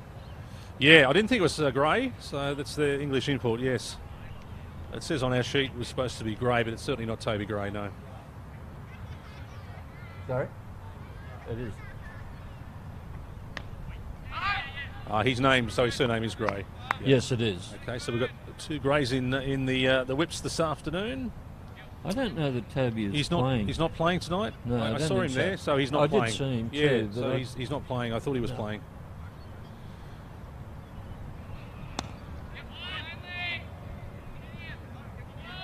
So the English import number 54 for the whips.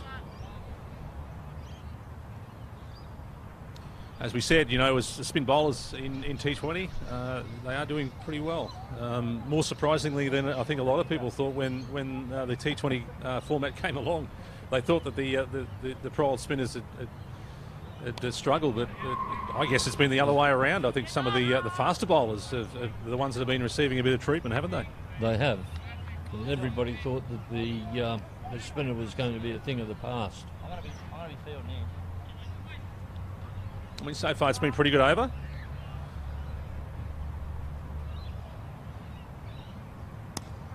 Nice shot. That one's found the gap there, and it's going to go all the way. All the way. Yeah, probably should have got that one. He had the opportunity, dived across to try and stop that one. That was probably an opportunity to cut those runs off. As you can see from the replay here, it's going pretty quick. He dives and just dives a little bit too late, and it goes across the boundary. It was always spinning away from him. Yeah. So, and that's 4 runs, and a very welcome 4 runs for the Rosellas too. Another good shot. That's a good shot. That one this time has found the fielder out there, and he fields that one okay. Now that's worked out to be a fairly good over for the Rosellas. Run rate required has not really gone that far. The run rate has gone up a little bit, but they'd like to sort of get it up a little bit more after 9 overs there, 2 for 54. Now this looks like Ray Cooper coming on to bowl. Yep,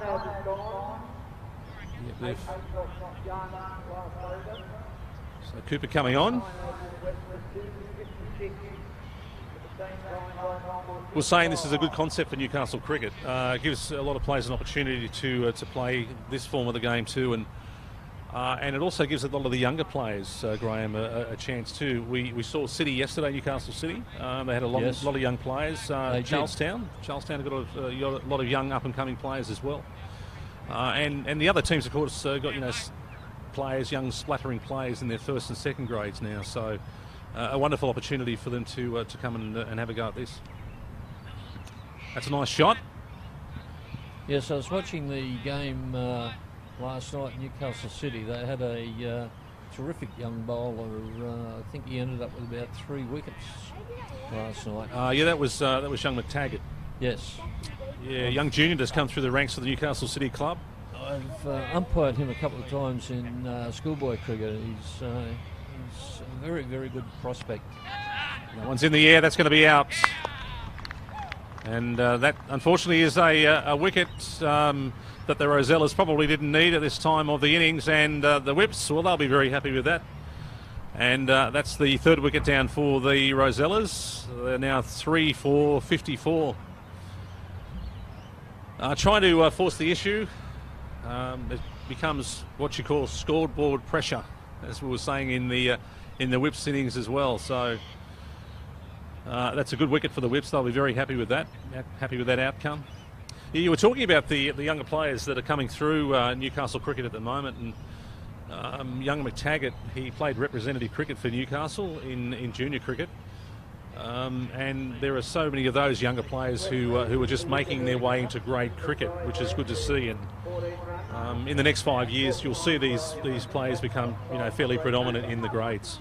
Yes, Pete, I agree with you. There's coming through. There is a lot of talent there. When I first started, when I came back to umpiring, I thought the cupboard was pretty bare. I started umpiring again in 2012 after a 30-year break, and I thought the standard of cricket was nowhere near as good as what it used to be.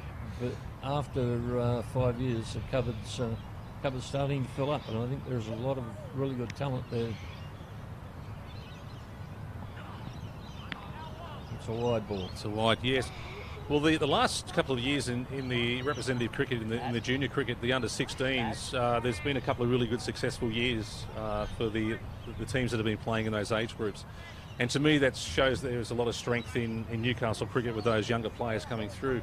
And I know last season with the under-15s, they had a pretty successful season too in Sydney. So there's actually probably three of the teams that are coming through the ranks that have got some really strong players, and that's the reason why I think in the next few years you'll see all these players playing a lot more grade cricket and a lot more. And there are actually a lot of them playing first grade cricket at the moment too. There are, yes. Yeah. I know that Charlestown's probably got about 5 or 6 that have come through over the last few years. They have. They have a lot of younger players coming through that have played in those teams I was talking about that were playing junior representative cricket. So, and then Belmont here, I mean, they've got a couple of young blokes here. We mentioned Toby Gray, who's doing really big things. He's up and coming leg spin bowler, and cricket needs leggies in the game, and he certainly is one of the bright shining lights coming through the ranks. There's also a young bloke here by the name of Luke Muddle, who played with my son in a lot of representative cricket. Another one of the up and coming bowlers coming through the ranks as well. So. It all goes well for the next 5 to 10 years anyway in Newcastle cricket. Does. Just so long as they can hang on to them. That's the biggest problem. Yeah, that's right. Anyway, back to the cricket here at the #1 Sports Ground. And at the moment, it's the Rosellas, 3 for 58. Cooper bowling at the moment. No doubt you've seen a bit of Cooper this year. Yes, I have. Yeah, he's an exciting bowler, isn't he? He is. Reminds me a lot of Tomo. The way that his arms just his come action through, and just sort of slings it, doesn't he? And of course, Belmont, the whips today without Mark Littlewood. He's not here playing today. I understand that Mark's going to be out for about 4 to 6 weeks with a torn groin. Oh, okay, so that's a loss, isn't it? Big loss. It will be. Yeah. Might be a big loss for them on Saturday. That's in the air. Just short of the fieldsman there, and they're going to go for 2. There is definitely 2 in this, and that's good running. Also, the other batsman at the other end, of course, is Josh Emerton. Josh has played at a couple of clubs now in Newcastle. He started at university. He was actually captain of university, and they had a very successful season in first grade, won the comp. Oh, okay. And then he moved across to Merriweather and had a few seasons there, and he won a few competitions over there too. So he then decided, of course, to move this year, and I think a few clubs were chasing his services, and he decided to hook up with the Rosellas this year. So a good acquisition for the Rosellas, and he has a very important part to play here. Lots of experience. So at halfway, they're 3 for 63. Chasing 134. Yeah, so on target, there's no doubt about that, and they've lifted their run rate just a fraction there to 6.3. The rate required is stayed around that 7 for most of the innings. So if they can keep chipping away here. Nice shot. There's one there. Well, as I said, Peter, if they can get a single off, say 4 balls and over, and then a 2 or 2 2s or a 3 or a 4, that'll get them up there.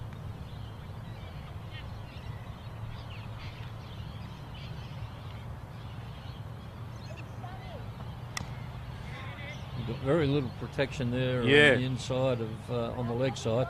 And it's a short boundary that way too, so he's got to watch that he doesn't bowl too many balls on the leg side. He's got an interesting action, hasn't he? He sort of starts. There's a lot of arm movements and a lot of things going on, but he's bowling fairly well. Nice shot. Lovely shot. Now they will look for 2 here. A lot of pressure. That's good running if he can make it. Very good running. Very good running. But just that pressure on the fieldsman on the boundary here. They've got a lot of things to think about as they're picking up the ball. Keep their eye on the ball. Keep their eye on the runners as well. And just that misfield makes all the difference.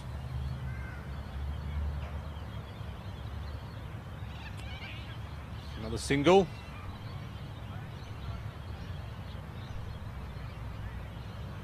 7, 8 and over this time of the innings. And when you look around the ground, Graham, I mean, there's plenty of opportunities for singles all around the ground here. All the fieldsmen on the boundaries at this time of the inning. So lots and lots of opportunities to score runs. It's a nice shot. He's chipped that one. They said catch it. There's not a player with anywhere near it. No, he didn't quite hit that hard enough to catch it. So 3 for 69. Still got plenty of batters in the shed. This is the last ball of the over. And that one there, no run. So at the end of the 11th over, here at the number 1 sports ground, it's the Rosellas, 3 for 69. It was nice to see a few people here today, Graham, just watching the cricket. Yes, it is. It's a pretty good crowd, isn't it? Yeah, it is, yeah. No, it's an opportunity for clubs to get their supporters and a lot of their teams teammates to come down and support them as well. It's a great thing to play the midweek cricket. It gives people an opportunity to come after work and bring all their friends, and it's a wonderful concept, and let's hope the weather stays nice into next week. Cooper down the leg side. It's a wide ball. I really can't see that he can afford to bowl down the leg side. Not a lot of protection on the leg side. He's got someone down fairly square, but his main protection, as you can see, is really on the offside. So he's really got to keep bowling on the offside here. It's down the leg side there. They'll get one. It was off the pads, I think. Yeah, that's a leg by. Very easy single. I'll tell you what I'm looking forward to, Pete, and that's the 3 games on the Sunday. The new concept they've brought in for this season? Yes. Yeah. Just, I reckon that's going to be a real fun day. And for those who don't know what's going on there, this year they decided to change the concept of the T20 competition after having a review in the off-season, and they'll go for 2 here. They'll get 2 quite easily. And how it's working is clubs will host a day. Yeah, well, the clubs were asked if they wanted to host so that they could run canteens and make some money for the clubs. And each club that put in for hosting a day were granted one. So they will play the first and final game of the day. Yes. And the other team will be there. Will play the middle game, so that one team will have to wait. The home team will wait around for the middle game to finish before they play the second game. So each club will play 2 games in the one day. One there. It's another single. The beauty of that concept is it gets clubs an opportunity to host a day, and then they can have sort of a day where they can maybe integrate that day into a sponsors day or something like that, and get a crowd down there as well, and run a canteen, and there's a lot of positives towards this, isn't there? Well, really, that's what we're hoping, that the clubs really back it and they get the canteen operating properly, and it generates quite a bit of money for them. So just a change in the field. Fine legs going up. Going up, yep. They'll go for a single there. Always a single there, just past the wicket keeper. So 3 for 73, just 1 ball left to go in this Cooper over. Again, that run rate's by the Rosellas staying around that 6. The required rate is the 7. They need 61 to win. As he moves in. It's hit him on the pads, big shout. Umpire McKim not interested there. Made his ground. And he made his ground there, so they got a run. So 3 for 73 off 12. Yeah, so back to this concept. Yeah, I think after what happened last season, the NCC decided to have a bit of a review, put a committee together. And it wasn't just a review on T20 cricket, it was a review on cricket in general in Newcastle, wasn't it? That's correct, yes. And one of the things that came out of it was that the one-day concept has been reduced from 50 overs to 40 overs. Yes. Personally, as an umpire, I found that quite pleasant. The middle stages of it went a lot quickly, in my view. Probably was only just a thing that I thought of, that it was going quicker. Whether it did or not, I don't know, but it just seemed to. And it was most of the players accepted it without too much of a problem. Yeah. Okay, just back to this game quickly. Jesse Major on bowling. That's a full toss. And that one certainly deserved that. 4 runs. Yeah, that wasn't a very good ball, first ball. And the Rosellas will be pretty happy with that, getting a boundary on the very first delivery of a new over. He's got a lot of protection on the leg side here on the boundaries, but again, you know, bowling full bungers. You don't have much protection without them. No, you certainly don't. That's a much better ball. There's a big shout. Not out. Umpire Kingshot has a good look at that one, Graham. He does. He says not out. Yes, and get back to the review. You know, I think it's like anything, isn't it? You've got to try and improve a lot of things in the game of cricket, and it's good to see the NCA, taking advantage of putting a committee together and reviewing all facets of the game. Now that's hit. That's a big hit. Big. That's gone all the way. That's a maximum, and that's a great shot from Chew. Yes, Major just bowling a bit leg side there. He really hasn't got it on the offside just yet, and that's a good shot, and that's really lifted the run rate for the Rosellas, and a few more of those will go towards getting to this target. It's a good ball, a quick run, and he makes it home.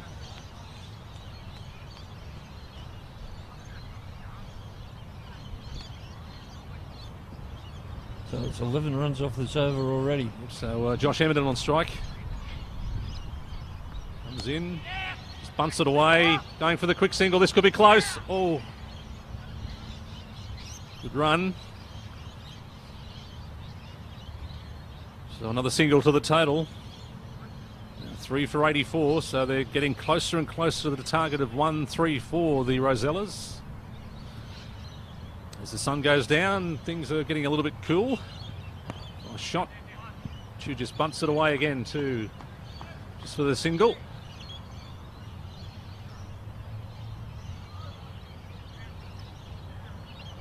And that's the end of the over. So not a bad over there for the Rosellas there. Not a bad over. Scores 3 for 85 after 13 overs here at the #1 sports ground.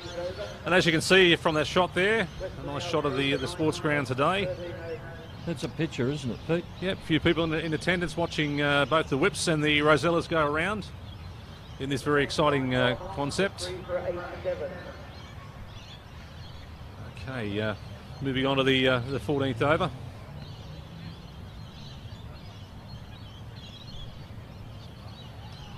Target at this stage is pretty much up with where they need the required run rate, both on 6.7.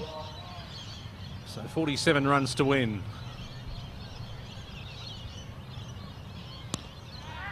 There's a catch, cry catch, it's going to fall short. And Chew, and they get another single. This looks like it's Clark back into the attack. Yep, Clark back into the attack. Emerton on strike.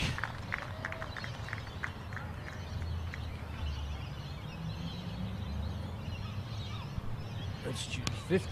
Emerton chips it. We're going to go for 2 here. There's definitely 2. It's an easy 2. The score now moves on to 3 for 88. I've always found in T20 cricket, Graham, the side that's always batting second have that little bit of an advantage when they're chasing for the runs. When it comes down to the last 40 runs or so, I always found, I don't know, maybe it's just me, that as a bowling side you may be just a little bit more disadvantaged than more so the batting side. Nice shot. Here we go for 1. Bit of a misfield there, but they'll only get the 1 there. I think that the fielding side becomes a little bit more nervous rather than the batting side. They've got to be very specific as to their field placement, who they bowl, and sometimes that just gets them making mistakes. Chew with a nice shot down the ground. We'll just get the 1.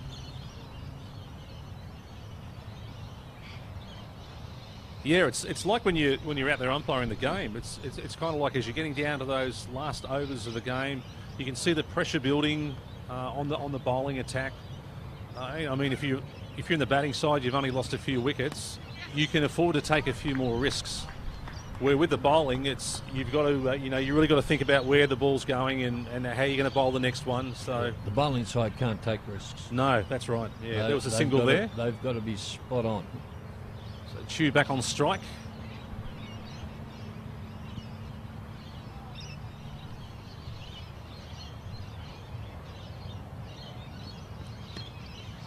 It's not a bad ball. Another run.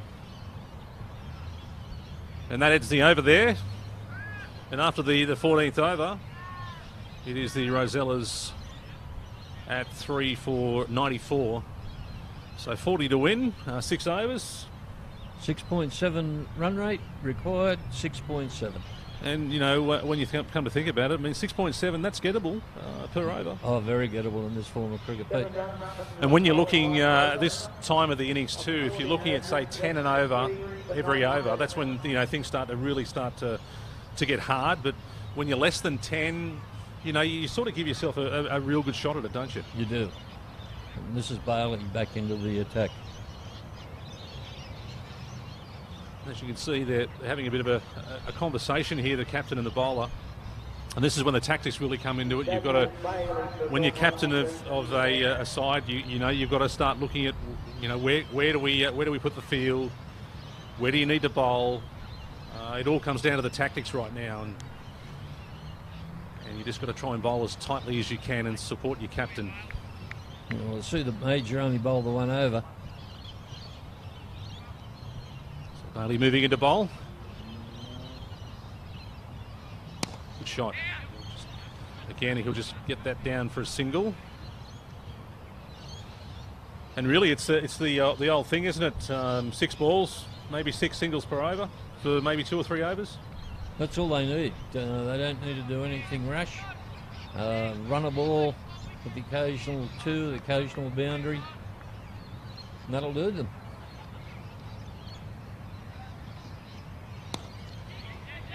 Good shot from Emerson, goes to the field, but they'll get an easy run there. Lights have come on here at the #1 sports ground. I think the other thing we've got to realise too is that when you're in the field, you've got to get through your overs pretty quickly. You can't really afford to get behind the over rate, because what happens in the event that you do get behind the overs? You get penalised. It's bunted away. Again from Chew, he gets the one. So, just for our viewers at home, what's the penalties? What happens if you don't bowl your overs in the required time? I think it's about 5 runs and over, isn't it, Pete? 5 and over? I think that's what it is. So you've got an hour and a quarter to bowl your 20 overs, and any time that any overs that are short, you penalise the. I'm pretty sure it's 5 runs. Yep. So Emerson just knocks that out for a single. Yeah, and that's the thing that a lot of people don't realise is that you've got a certain amount of time, hour and 15 minutes, and you've got to get you through your overs very quickly. The field's got to be set very quickly as well. And in this form of the game, you can't afford 5 penalty runs, can you? No. Bailey moves in. That's a nice shot. That's a catch onto the boundary. Will this go over? It's all the way. 6 runs. So Chew with a maximum there. It really sounded well off the bat there too. Looked for a moment there that was going to go to the fieldsman, and I got the impression that he really thought that he had an opportunity there too, but it sailed over the top of his head. That was a good shot. So that really has helped the run rate for the Rosellas now.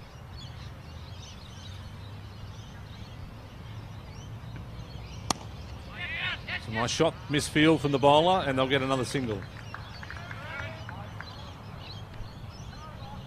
And that's the end of the 15th over.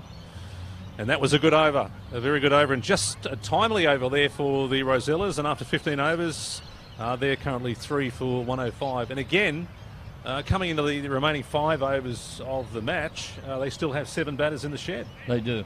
And it's only 29. Yeah, you'd have to back the batting team to win it from here. Yeah, it's looking pretty good for the Rosellas at this stage. The only thing for the Whips here is they've got to start getting a few quick wickets to try and stem the tide of the runs.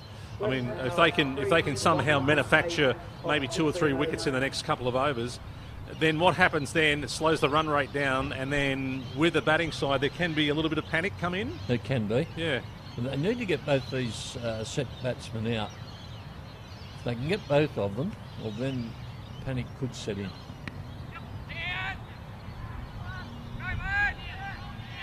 That's good running. Very good running.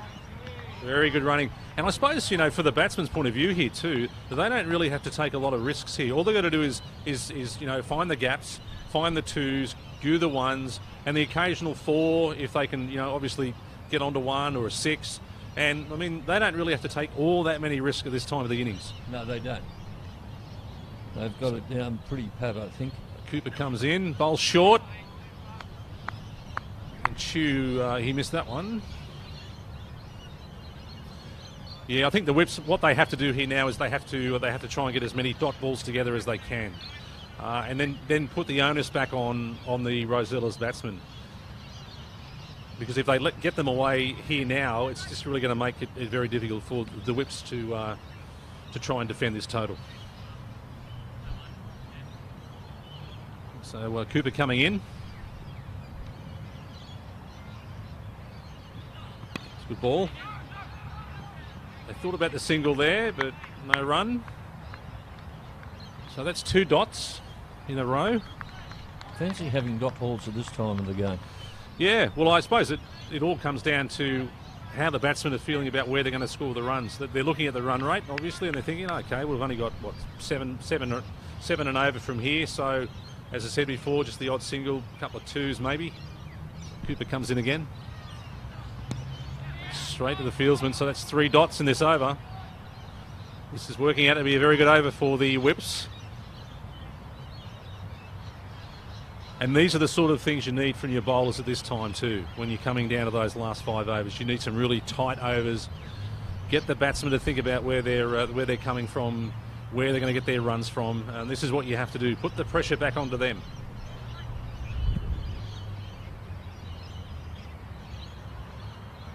See Chu, he'll be thinking about, okay, what do I need to do here? I need to get at least a single or 2 or a boundary. There you go, bit of a rash shot there. And he gets a single. Notice a lot of chatter with the Whips players now. They certainly are talking a bit, which is good to see. You've got to really support yourself in this situation and support your teammates and talk it up a little bit. Support the bowlers. This has been a very good over for Belmont. Absolutely. Encourage the fielding. You jag a wicket and it changes the outlook of the whole game. So he moves in. Not a bad ball. It's a big shout. He's given it. And umpire McKim has got the finger up. And that's another wicket for the Whips, and they needed that too. And Josh Emerton has been given out LBW. Let's have a look at the replay here. That's pretty well in front. Comes down and he shows the umpire the bat there. Shows the umpire the bat here. I think he may have thought he hit that. He may have thought he did. Just getting to have a look in the book. So here we are after the 16th over. It is the Rosellas 4 for 1-1-1. The run rate required is 5.7. Their current run rate 6.9, so they're well over that, and 23 to win. So 23 to win. This is coming into a very exciting part of the game.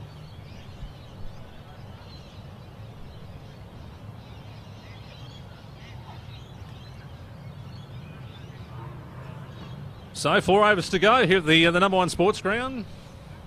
This is the Newcastle City Council Summer Bash, the 3rd game of the tournament. And it looks as though we have number 25, Clark, bowl from this end. And new batsman in. Williams? Jack Williams. Yeah, Jack Williams for the Rosellas to face. That's gone a long way. Young Chu, he's hit that beautifully. 6 runs. Yes, full toss on leg stump, and off it went. And there you go, a maximum to start the over. Here's the replay. Bang, off it goes on the leg side. So 17 to win now for the Rosellas. I think you'd be backing them in from here. Only 4 wickets down. And there, that'll be definitely 2. They'll go for 3 here. If they run hard enough, there should be at least 3 if it doesn't go to the boundary. Oh, It's good fielding, and they will go for 3. So that's 9 off these 2 balls already.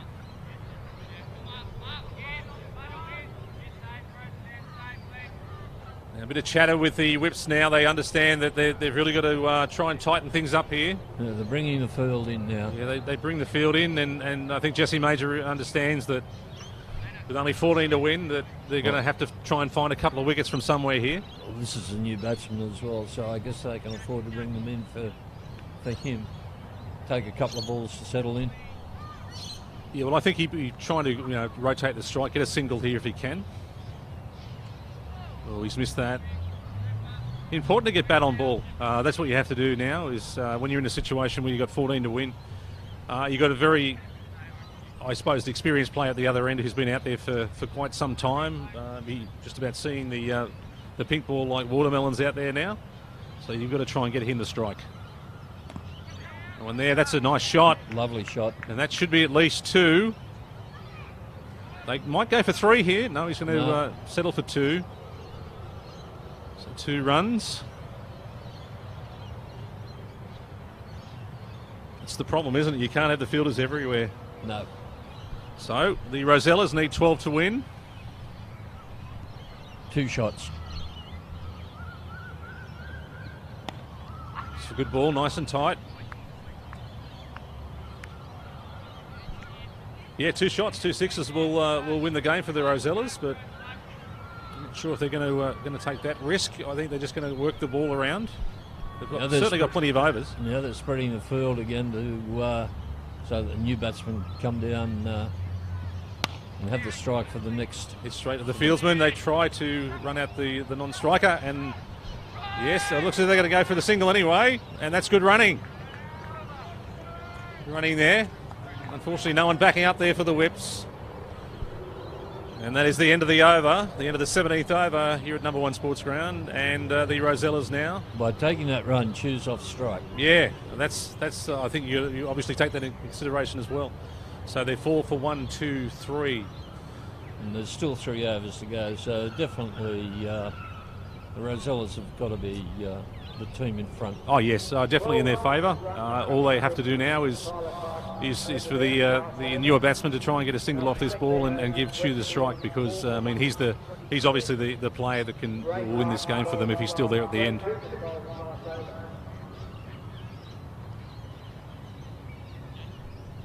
Is this Cooper bowling the last over, Pete? Yep. Or not the last over, but this over. Now the interesting thing will be here to see what his tactics are here. He has bowled a few short balls in previous overs. Will he go for the short one here? And he pitched that one up. I think really in this situation when you only are defending 11 runs, this is when you really got to bowl the Yorkers. You've got to bowl, really tight lines. You've got to, try and spear the ball into the pads of the batsman too. So, I mean, this is what he'll be trying to do. I'll be interested to see if he tries the short one here to see if he can maybe jag a wicket. Well, if it's me, I certainly wouldn't be bowling one short. So he moves in. Let's see what he does this time. That one's pitched up nicely, and he's bowled him. He's bowling. Yeah, good ball. So that's the end of Williams, and now the Rosellas have lost a couple of wickets in the last couple of overs, and this is what I was saying before. This starts now to put a little bit of pressure back on the batsman here. Yeah, clean bowled. There's the replay, and he gives him a little see you later. Off you go. So now the Rosellas 5 for 1, 2, 3. Still, I mean, you're beyond the Rosellas side here as far as getting this target with just 11 required. Incoming batsman is Royce Allen. Okay, so Royce Allen coming in.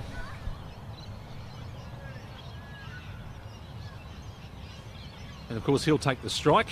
Another new batsman on with the strike. I would imagine with Chew walking over to him there, he probably said to him, look, whatever you do, get some bat on the ball to start off with and try and get me on strike if you can. Because we don't want to get down to a situation of maybe down the last 2 overs with still 11 required. He'd be looking at trying to get at least something on this to get Chew on strike. Just drop at his feet and run. There's nobody even close. Just like that. Quick single. That's good running as well. Leg by. I mean, you know, Chew probably just said to him as he walked out to the crease there, look, just get something on it and we'll run if we can. So that's exactly what they did. Now 10 to win. Now this will be interesting to see what Cooper does here with this next ball. I think the way he's been bowling at the moment, just keeping it nice and full, that's probably the way he should try and continue this over if he can. Maybe something up nice in the block hole. Give Chew not much in the way of options of trying to hit it hard.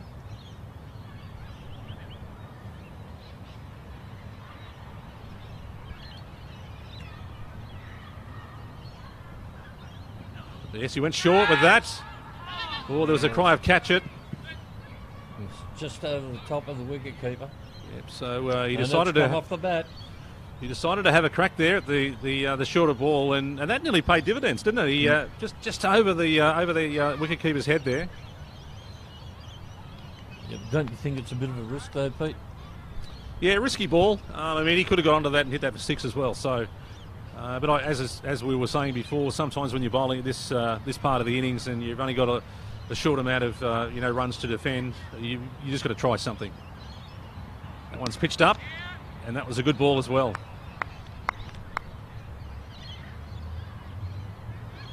So I kind of get the impression what he's going to do here for the new batsman is just keep it nice and full, and then say to him, okay, look, if you're good enough, if you want to hit it over, you can. So the field's spreading again, so they want they're inviting him to take the single. Yeah, I think the ultimate result here would be hit a boundary. That's what he probably would be trying to do here, is trying to hit a boundary to negate what they're trying to achieve here on the fielding side of things anyway. So plenty of opportunities here to take the single for the final ball of the over. And if he places it correctly on the leg side, there's a comfortable 2 there as well.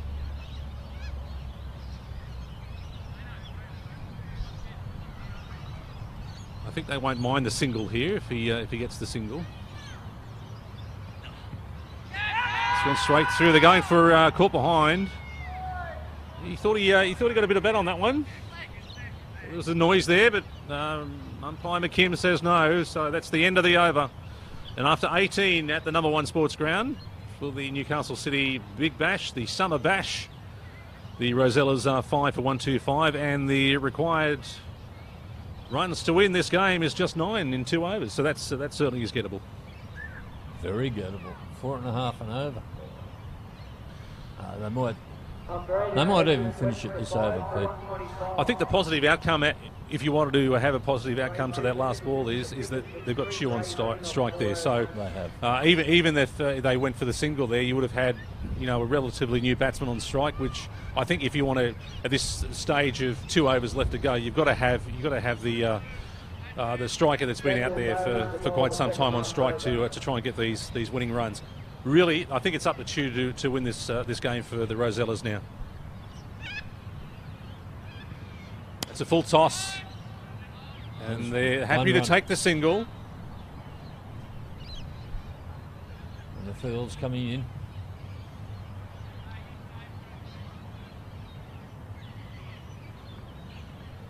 Eight to win, 2 shots. Yeah, it comes down to 2 shots. If they can get a couple of boundaries here, that'll seal the game here. But I think what he has to do here, the bowler at this end, he has to take, I guess, what Ray Cooper did in the last over. He has to probably bowl it up. Nice lines. Try the Yorker if he can. It's not a bad ball, and that's the result that he wanted. Another very good ball and another wicket. Another wicket here. We might be able to write Belmont off just yet. It's 6 down now. Yeah, so that was another timely wicket for the Whips there. As the replay, he's going to hit that on the onside and he's completely missed it. It was there to hit too. I mean, it was sort of down between middle and leg. Well, he didn't need to play that sort of shot. No, I think that they're in a good position. He just needs to play it away. Yeah, I think if he had his time again, what he needed to do with that was just sort of find the single to get Chew back on strike. Well, this looks like Loschek coming in now. Trying to force the issue. Sometimes, you can get away with it, but then you have what happens there. You lose the wicket. and then it puts pressure on the new, the incoming batsman that's coming into to face. And I mean, 8 runs doesn't sound that much, but you keep losing wickets, and it starts to sound a lot. So I think Lozicek's job here, someone who's got a bit of experience behind him, what he needs to do is just simply try and get a single here and get Chew on strike. Drop the ball at his feet. As you can see, there's nobody in close. But Bailey is bowling well. Yes! Oh, another wicket down. That was an outstanding ball too, wasn't it? And that's actually going to be a hat-trick now. Yes. So the new batsman coming out. And the Rosellas, well, they looked in control, didn't they? It looked like it was going to be cruise to a victory here, and he has absolutely, completely missed that one. It was a Yorker. Lozicek there. Again, all he had to do was get a bit of bat on that. Try and get Chew on strike. And I think as he walks off, as you can see on the screen there, he's disappointed because he understands what he had to do. And it wasn't that. So new batsman coming in here. Now this has made it very interesting. A few overs ago, it looked like the Rosellas had this game well and truly under control. But with with T20 cricket, as you know, Graham, it's never over till it's over, is it? Correct.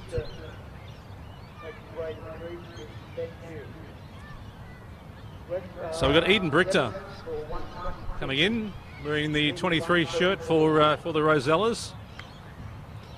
A lot of pressure on him to try and get something on this and to get this single that they certainly need, the Rosellas. Well, don't forget he's on a hat-trick as well. And he's on a hat-trick too, so Bailey, he'll be very very pumped up here.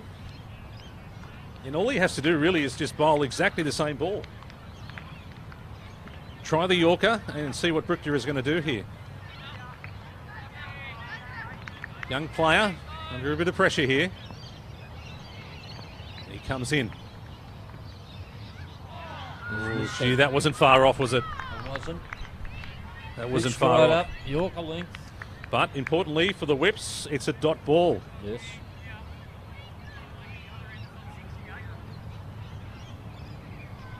I think what Chew needs to do now is he needs to have a chat to him and go down to him and say, come on, mate, you've got to get something on this. You've got to get bat on ball here. We need to get a single. There's only 8 balls to go and 8 runs needed. Can't afford to lose another wicket here, the Rosellas, either. That's good bowling. Very tight bowling.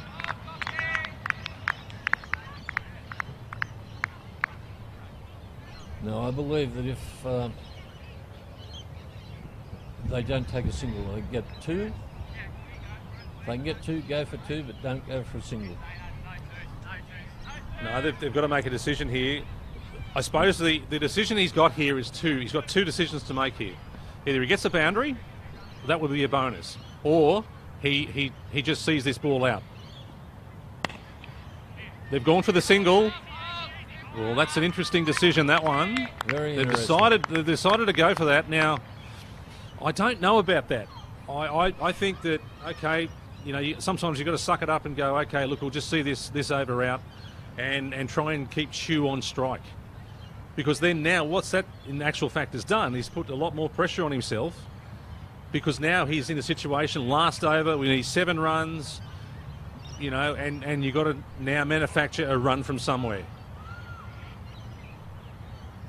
And I think the important thing here too to remember, if the first ball, if he doesn't get a run, that's a dot ball, 5 left, and that just adds more pressure. This is an interesting aspect now too, Pete. The English spinner Gray is coming on to bowl. Very interesting concept, bringing a spinner on for the last over. Yeah. I mean, you don't see it a lot. I mean, I watch the Big Bash when I can, and I've seen it occasionally, but I think mostly when it comes to the last over, they're always going for the faster bowlers, aren't they? They are. I don't think I've ever seen a spinner bowl the last over in such a tight situation. But in saying that, there's still a lot of pressure on Brichter. He's got to find a run here somewhere. Ooh, I think that was a leg by. Oh, they're taken too quickly. That could be close. And he's given in. in.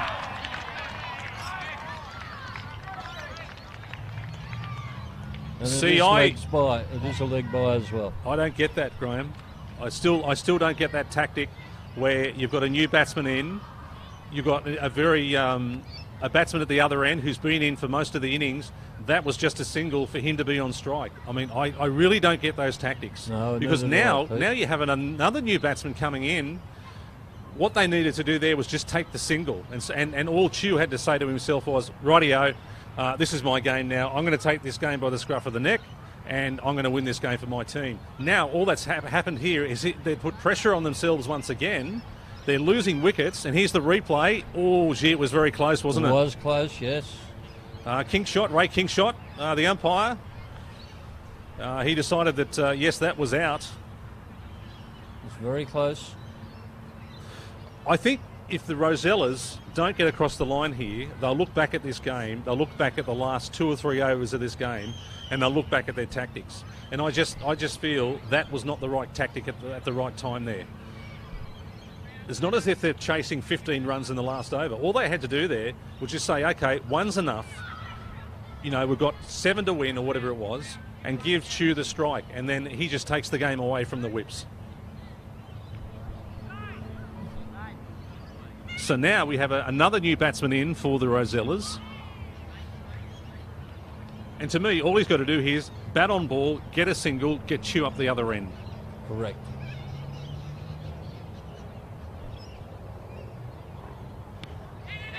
And they've got to run, haven't they? This could be close. Oh, he's missed it. Well, gee, that was a really good opportunity there for a run out. And I really do think that Jesse Major knew that as well. He knew that opportunity was certainly there, but the outcome there for the Rosellas is good because now they've got the batsman that's been out in the middle for quite some time on strike.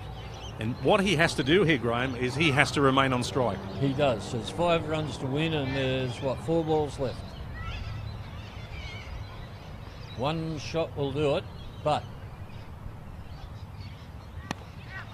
now that's going to be one. They really got it. They're going to try. No. They've decided they're going. Oh, that was a bit of indecision there, wasn't there? Very much indecision. That was good fielding too, down the deep there. He ran onto that ball very, very quickly and put the pressure on the batsman to make a decision. They were in 2 minds there at one stage. They certainly were in 2 minds, and that was a good outcome for the Whips. Now tell me, Pete, what if the scores are tied? Well, then do we go into a super over? Well, I think we go into a super over. Yeah. 4 to win. This is a really exciting game, which is good to see. Oh, they're going to go for it. There was a misfield, and that was good running. Very good running. I suppose there is times where you say, well, don't worry about the misfield, we run anyway. Okay, now they've got 3 to win. So what does Chew do here? This is a big decision now. Both batsmen have come to the middle of the wicket. They're having a chat. I wonder what the chat was all about. Was the chat, come on mate, you win the game for us? I would say that was what the chat was. Leave the game to me, I'll win the game for us now. And they can't afford the non-striker to get back on strike, in my opinion. 3 to win, 2 to tie.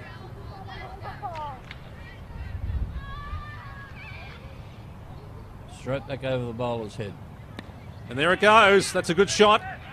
They're going to go for 2 here. Go for 2. Yeah, there's definitely 2 there. That was a very good outcome for the Rosellas. Good shot. 1 ball, 1 run to win. And as I was saying, the right man's on strike at the right time.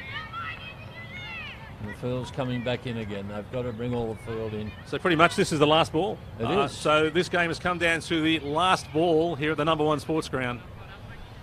A bit of a change from the 2 games we've had so far. So really, he's got to attack this ball, and he's just got to hit it over the field and win the game for the Rosellas. That's what he'll be thinking. But the only thing is he's got to watch here he doesn't miss the ball because he gets stumped. He moves in for the final ball. And he's come down the track, and there it is.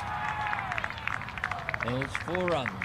That's 4 runs to end the game, and a win with the Western Suburbs Rosellas, who have taken out the game here at the number 1 sports ground over the Whips from Belmont. Came down to the last ball, exciting game, and I guess the last 2 or 3 overs, I mean, that game could have went anyway. Very exciting stuff, and we can only hope that the games that we have here at the number 1 sports ground next week will be as exciting as this one.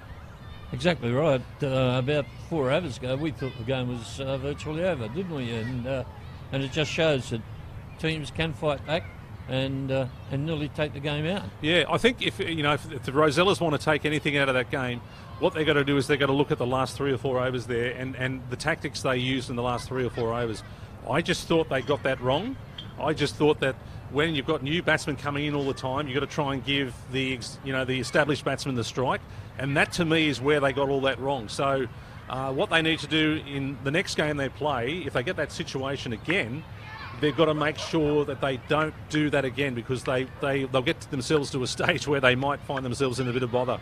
And as for the Whips were concerned, I think the biggest thing there was the fact that they didn't score enough runs. I think they were probably, I would have reckoned they would have been 10, 15, 20 runs short there. Yeah, I thought around about 150 would have been a pretty good score. But, yeah, I think on number 1 sports ground, you've got to be looking for at least the 150 plus. Anything less than 150, you've got to bowl and field really well. And I think really the Whips can take away a lot from that game. Oh, I think so. I think they can hold their heads up very high. They nearly pulled off a game that was virtually away from them. Yeah. All right, Graham, it's been wonderful to have you in the commentary. Of course, Gareth, unfortunately, had to leave us during the innings break. He had to go off to Lozots. He's a comedian too, would you believe? Oh, is he now? He is, yes. Okay. He's a comedian. So he's hitting the stage at Lozots tonight for 10 minutes. My goodness. So it's going to be a quick, sharp show, he tells us, but and it's been nice to have you on the commentary. Yeah, it's been a pleasure to be here, Pete. Yeah, it's a lot of fun to come on here and commentate the cricket, and the good thing about today's game was really exciting as well, and we thank the Bar TV team who've been here all day. Actually, we had a junior game on this morning. We did, yes. The under-11s had their final on today. Yeah, North Shore played Hawkesbury in the Ronner Rents carnival, which has been a great carnival for many, many years, in the memory of the wonderful man called Ronner Rents. Correct. Who, I umpired some of the games on Monday. Yeah, and he put a lot of time and effort into Newcastle cricket, and he certainly is sadly missed.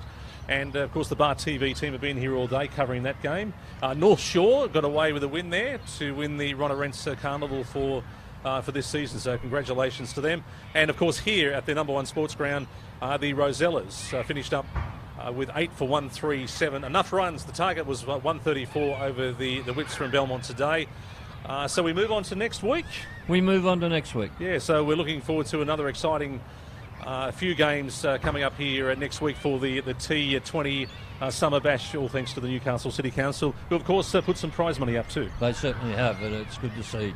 Yeah. All right, Graham, thanks. I'll let you go. Okay, Pete, thank you very much. And, it's been a pleasure, mate. Yeah, and thank you to all the Bar TV team for their great support today. And thank you very much for all the viewers who have been tuned in this afternoon and watching our coverage as well. We really appreciate it. And of course, you can make sure you catch up next week as this wonderful concept continues, the Newcastle City Council Summer Bash here at the number 1 sports ground. This has been Pete Davis on behalf of Garrick Wathick as well, signing off here at the number 1 sports ground for Bar TV.